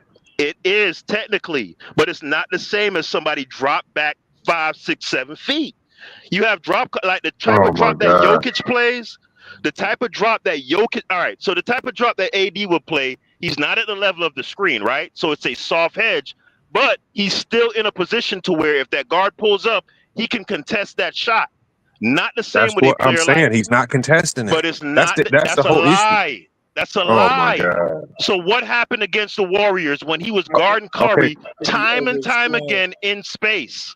I think we Time and time over-explain things again. that make it more difficult than it really is. I think we try to talk certain coverages, and I think people over-explain it, and it's so simple. If we just thank watch the you. game and explain it, and not try to make it more than what it is, because we've been having a conversation about AD.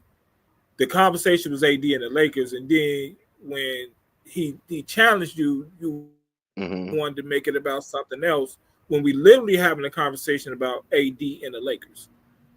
Stop making it so difficult. I know you know a little bit of It's just basketball. as simple as this. AD with the Lakers defensively is better than Luka with the Lakers. That's all. That's all it is. That's all. That's all Peter's trying to say.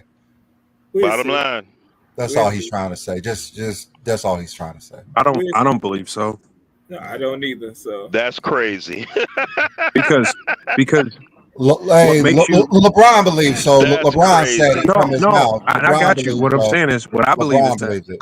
what makes you a great defense is your team scheme, not an individual defender. So if you're relying on an individual defender to make your defense great, you're not a very good defender. But if you rely on the team scheme and your scheme is what makes your defense great, that's a great defense.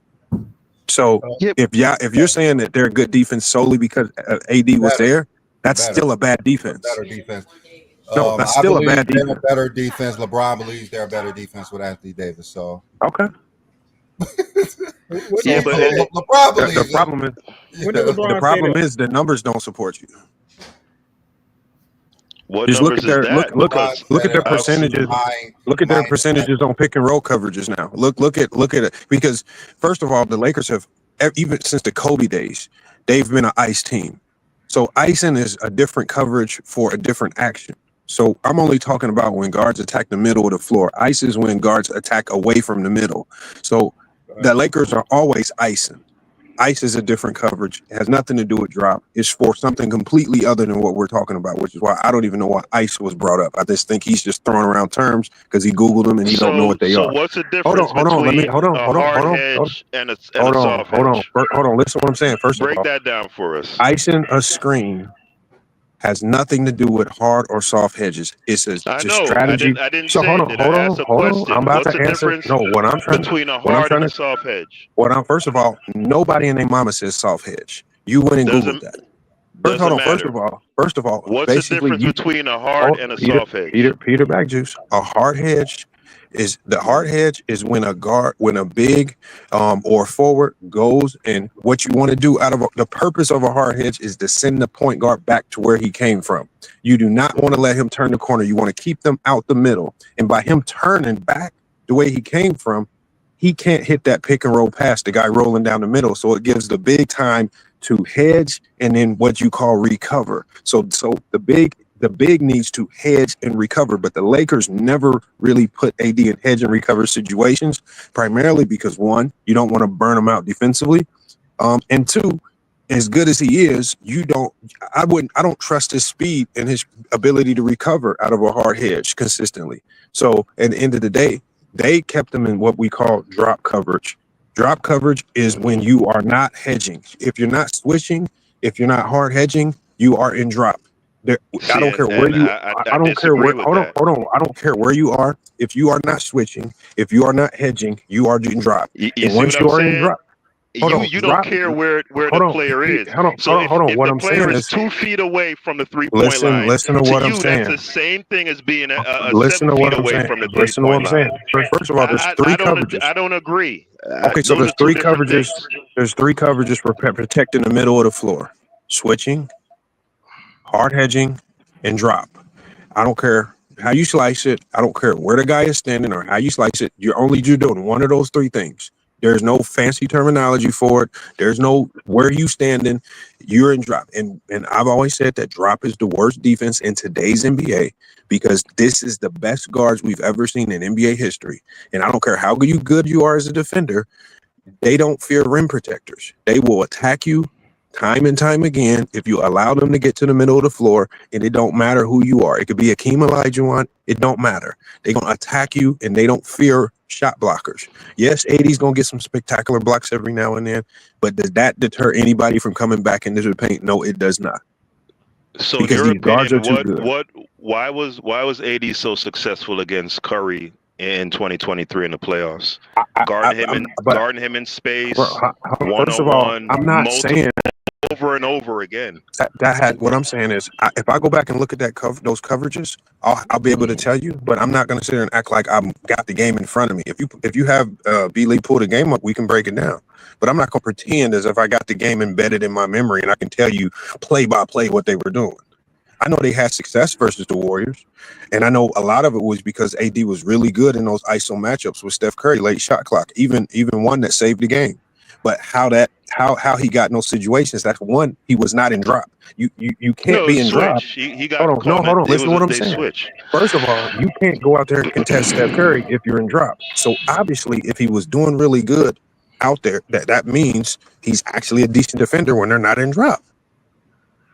Yeah, but you went further than that. You said he's always in drop because of his poor lateral movement. I didn't say he was in You, drop because of his movement. yeah, That's not what I yes, you said. did. I have the quote. Oh I my got the God, Peter timestamp. Backjuice. I Peter got the Backjuice. You're only timestamp. listen to what I'm saying. You I are got the only in. timestamp. You're Don't do only. that. You're only in drop because that's your team Don't scheme. do that, You Lamont. don't I just got the randomly. timestamp, Hold brother. on, King John, because King John hoops. You don't randomly just go into drop because you feel like it on a certain possession. You only go into drop because that's your scheme. That's his If you scheme. That's what so if your you're scheme right. so if your scheme is switching, you switch. If your scheme is hard hedging, you hard hedge. If your scheme is drop, you drop. You don't just randomly. So I don't say because he's slow, But he dropped. again, I'm saying, Lamont, yes, you did, brother. oh my God. You Well, you did. don't. I got the timestamp and the Well, hold on. quote. This You is what we'll said do it. then Peter Backjuice, this is what I'll do. If I did say that, I misspoke. That's not what I meant. Okay. So at the end of the day, so I if I appreciate did that, say brother. that, I appreciate that. but I don't think I said that. But if you wanna feel right about something, then you can have that one. I misspoke. But at the end of the day, all this soft hedge, hard hedge stuff is just you not understanding the game of basketball, So especially hold when you on, brought up ice. T Perfect. You on the line? He stepped away. Yeah. So I wanted to ask somebody else No, on I'm the line, here. What's right? up? So T Perfect, to you, do you make a distinction, right? Because anytime a defensive player is not at the level of the screen, technically they are in drop. For Lamont, he doesn't care where you are on the floor, you're in drop. For me, I see some nuance there. If you're 2 feet off from the level of the screen, I see that as different. 2 feet off versus being 4 feet away versus being 6 feet away. I see nuance and difference there. Do you see it my way, or do you see it Lamont's way, where if you're not at the level of the screen, you're in drop? I don't give a fuck where you are on the floor. I think both of you guys are beautiful people, and ask John instead of me. Yeah, because if you only 2 feet away, what do you think's going to happen to that roller? What do you mean? I don't follow. Go ahead. If AD's only 2 feet away, what's happening to the roller? Well, he's rolling, right? He's Yeah, given by because him. AD's only 2 feet away, and if you got the guard trying to fight over the roller, he got a straight line with nobody trying to stop him. Yeah, but He's playing in between. See, he's playing in between, but he's what not. you're describing.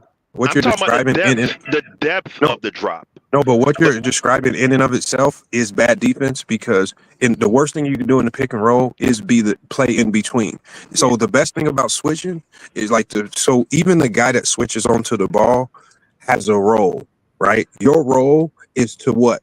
Don't allow to split, right? And you want to stay in front, contest the three. If you are hard hedging, your job is to don't let the guard turn the corner, force him back to where he came and then recover. If you're in drop coverage, that's the coverage where you have the least responsibility, where you're just literally dropping into the lane and you're hoping that guards can shoot tough shots over you. And I've always said the guards today are too good. If you give them that many shots at the rim, they're going to start cooking. By that definition, then, from what I've seen, a lot of times AD wasn't in drop. Then, if it's just where you just keep dropping back into the lane, and inviting that ball handler to keep coming downhill, then that's not what he was doing. I would more term it a soft hedge. You want to talk semantics, and they don't call it that and that and that and that. Soft hedge is drop. Hold on, King John. Go to Google now and type in soft hedge. It's going to say drop coverage. It's going to say it is a drop. Technically, it is a drop. I already conceded what do you mean that. Technically, but it is. What I'm saying, listen to what I'm saying. A hard hedge, right? When you hard hedge, you're still trying to give that guard enough time to get over that screen and recover. No, you're not.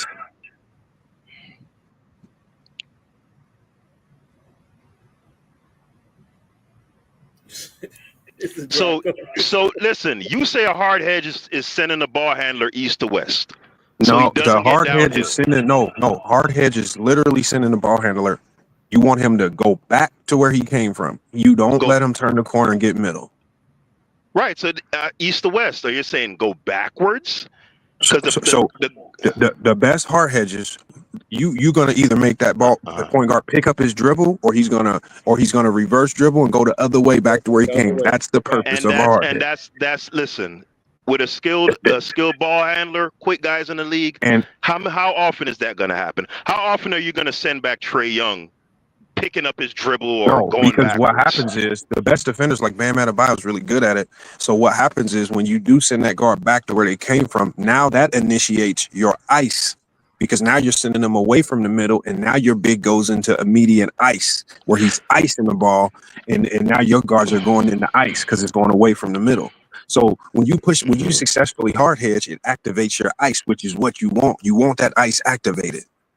But you can never activate ice if guards are just turning downhill, getting to the middle and killing you, because you're giving a guard way too many options when you let them get middle. That's why they have something called a no middle defense.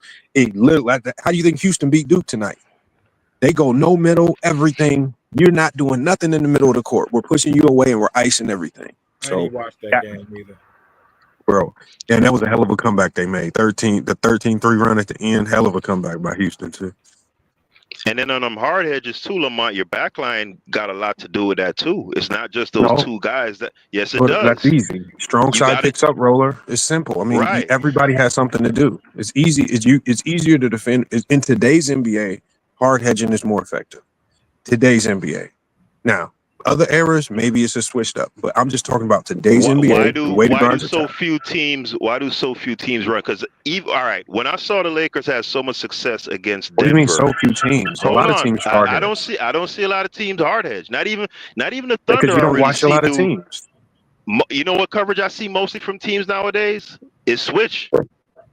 Bro, I don't think you watch that many teams even. I don't know. Switches are what I mostly see. Because look, No, it's not. that's what I see. When I saw the Lakers have the success they had against Joker, playing that, they were hard hedging like crazy that game and scrambling and all of that stuff, right? And then I saw Denver go and play the Thunder, What and they game are you weren't talking about? the game y'all held them to like 6 field goal attempts. Okay, so what were they doing? You know what their That strategy game, was that game, right? It wasn't very complicated. it wasn't that complicated, but they were hard hedging and they were packing the paint. No, And they were not hard basically, hedging. yes, they were. Okay. They were hard hedging on pick and Who rolls. were they hard hedging? Who were they hard hedging?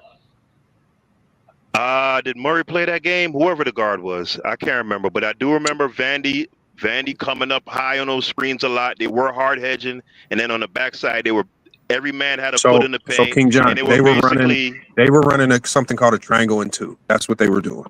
And what they do Jokic, what they did was they leaned the body on them walking up the court. They picked them up full court and they went triangle and two. So they went trap. They went trap heavy, and no matter where Jokic was, somebody was leaning on him, pulling on him, grabbing him, just wearing him down. And he got tired. It's called a triangle and two. So I don't know what you were watching. So what were they doing in the half court? So what were they doing on pick and roll coverages then? Bro, they were triangle and two. Okay, that's fine, but how would they guard it? You still have to guard the pick and roll. That's just like if you could be in a two. Like Denver does not pick and roll a ton. They pin down a lot. Or dribble handoff, pin downs, okay, whatever. But how were they approaching those coverages? Yeah, but the problem is they were using Jokic as the guy getting the DHO. So again, when Jokic is the guy getting the DHO, because you wear on him, he's more of a passing threat. They were just doing a ton of different things.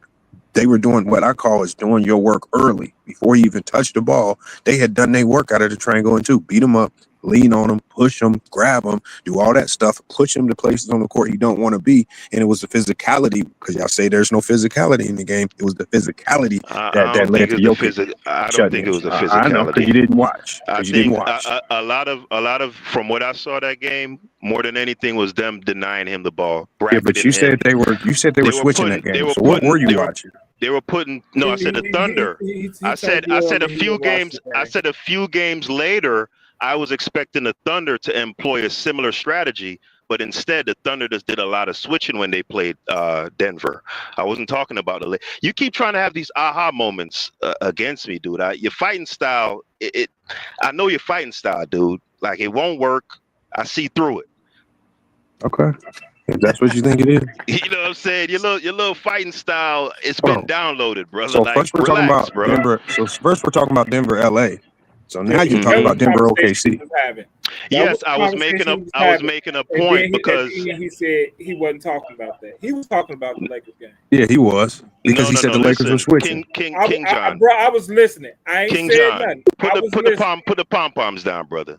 This is what I said. Upset because now you got caught in your I'm not upset. I'm just telling you to stop twerking. twerking. Just listen to the conversation. Just stop twerking, bro. If I would agree with you, I would still have my pom poms. King John, all I'm saying is because I'm listening. And you said something. I'm listening. Nah, this all I'm saying, bro. King John. No, brother. I don't want us to have any acrimony. Conversation, and I sat back and listened, and I heard everything that was said. And at the end, you said you wasn't having that conversation, bro. All I did was listen. Yeah. I got you, King John. King John, it's all love, bro. I don't want us to have any acrimony. I just want you to get your. I don't get caught in my feelings about basketball. Hold on, King John. That's all I'm saying. You don't agree with me? King John. You see how I said about you being in your pom-poms? No. Listen to what I'm saying, though. I don't take this personal, bro. I'm not either. The game of basketball. I'm not either. I don't have to diminish you because I don't agree. All I'm saying is, King John. Said, bro. King John, You all want I'm me to saying, timestamp it so I can know King that John, we can King go back John, and do that? King John, Do all you I'm want me to saying is, timestamp it? go ahead, I can do go it, timestamp because I heard what So, you hold on. do said. it. Go ahead and do But it. But King hold on, John, Lamont. Hold on, I want to say you, something to you King John. know King you know John, that he's lying because all I'm saying to you, King John, is this: just get your hands off your knees, hold brother, on, but King John, and You get hold see, that on, but arch King off John, you see, I ain't said none of that about you, and you taking it personal. I can do that. now And King you John, tell you I something. said it. I said it tell you about. this. he I trying said it to about you, he though. trying I to don't get sidetrack the fall back conversation. for I none said of it this. about you, though. Get your hands off Bro, your knees, you brother, and so get that arch slippery out with your it. He back. trying to sidetrack. He See, trying to that get get that sidetrack. something arch. on your mind, bro. If you got that on your mind, have it on your mind, bro. I ain't about that. Hey, King John, what I was saying was, remember what he was saying. Remember, he thought that the Lakers versus Denver, he said they were switching, and he said that's why they were successful. And then he said, then when we started talking about the OKC game, he said, I thought they were going to do the same thing as Lakers, but they were switching. So first, he thought the switching had worked with the Lakers, but then when he realized the Lakers weren't in a switching style defense, then he goes to try to pretend as if that's what he was saying the whole time with OKC because he said the switching didn't work. Like he's just kind of all over the place.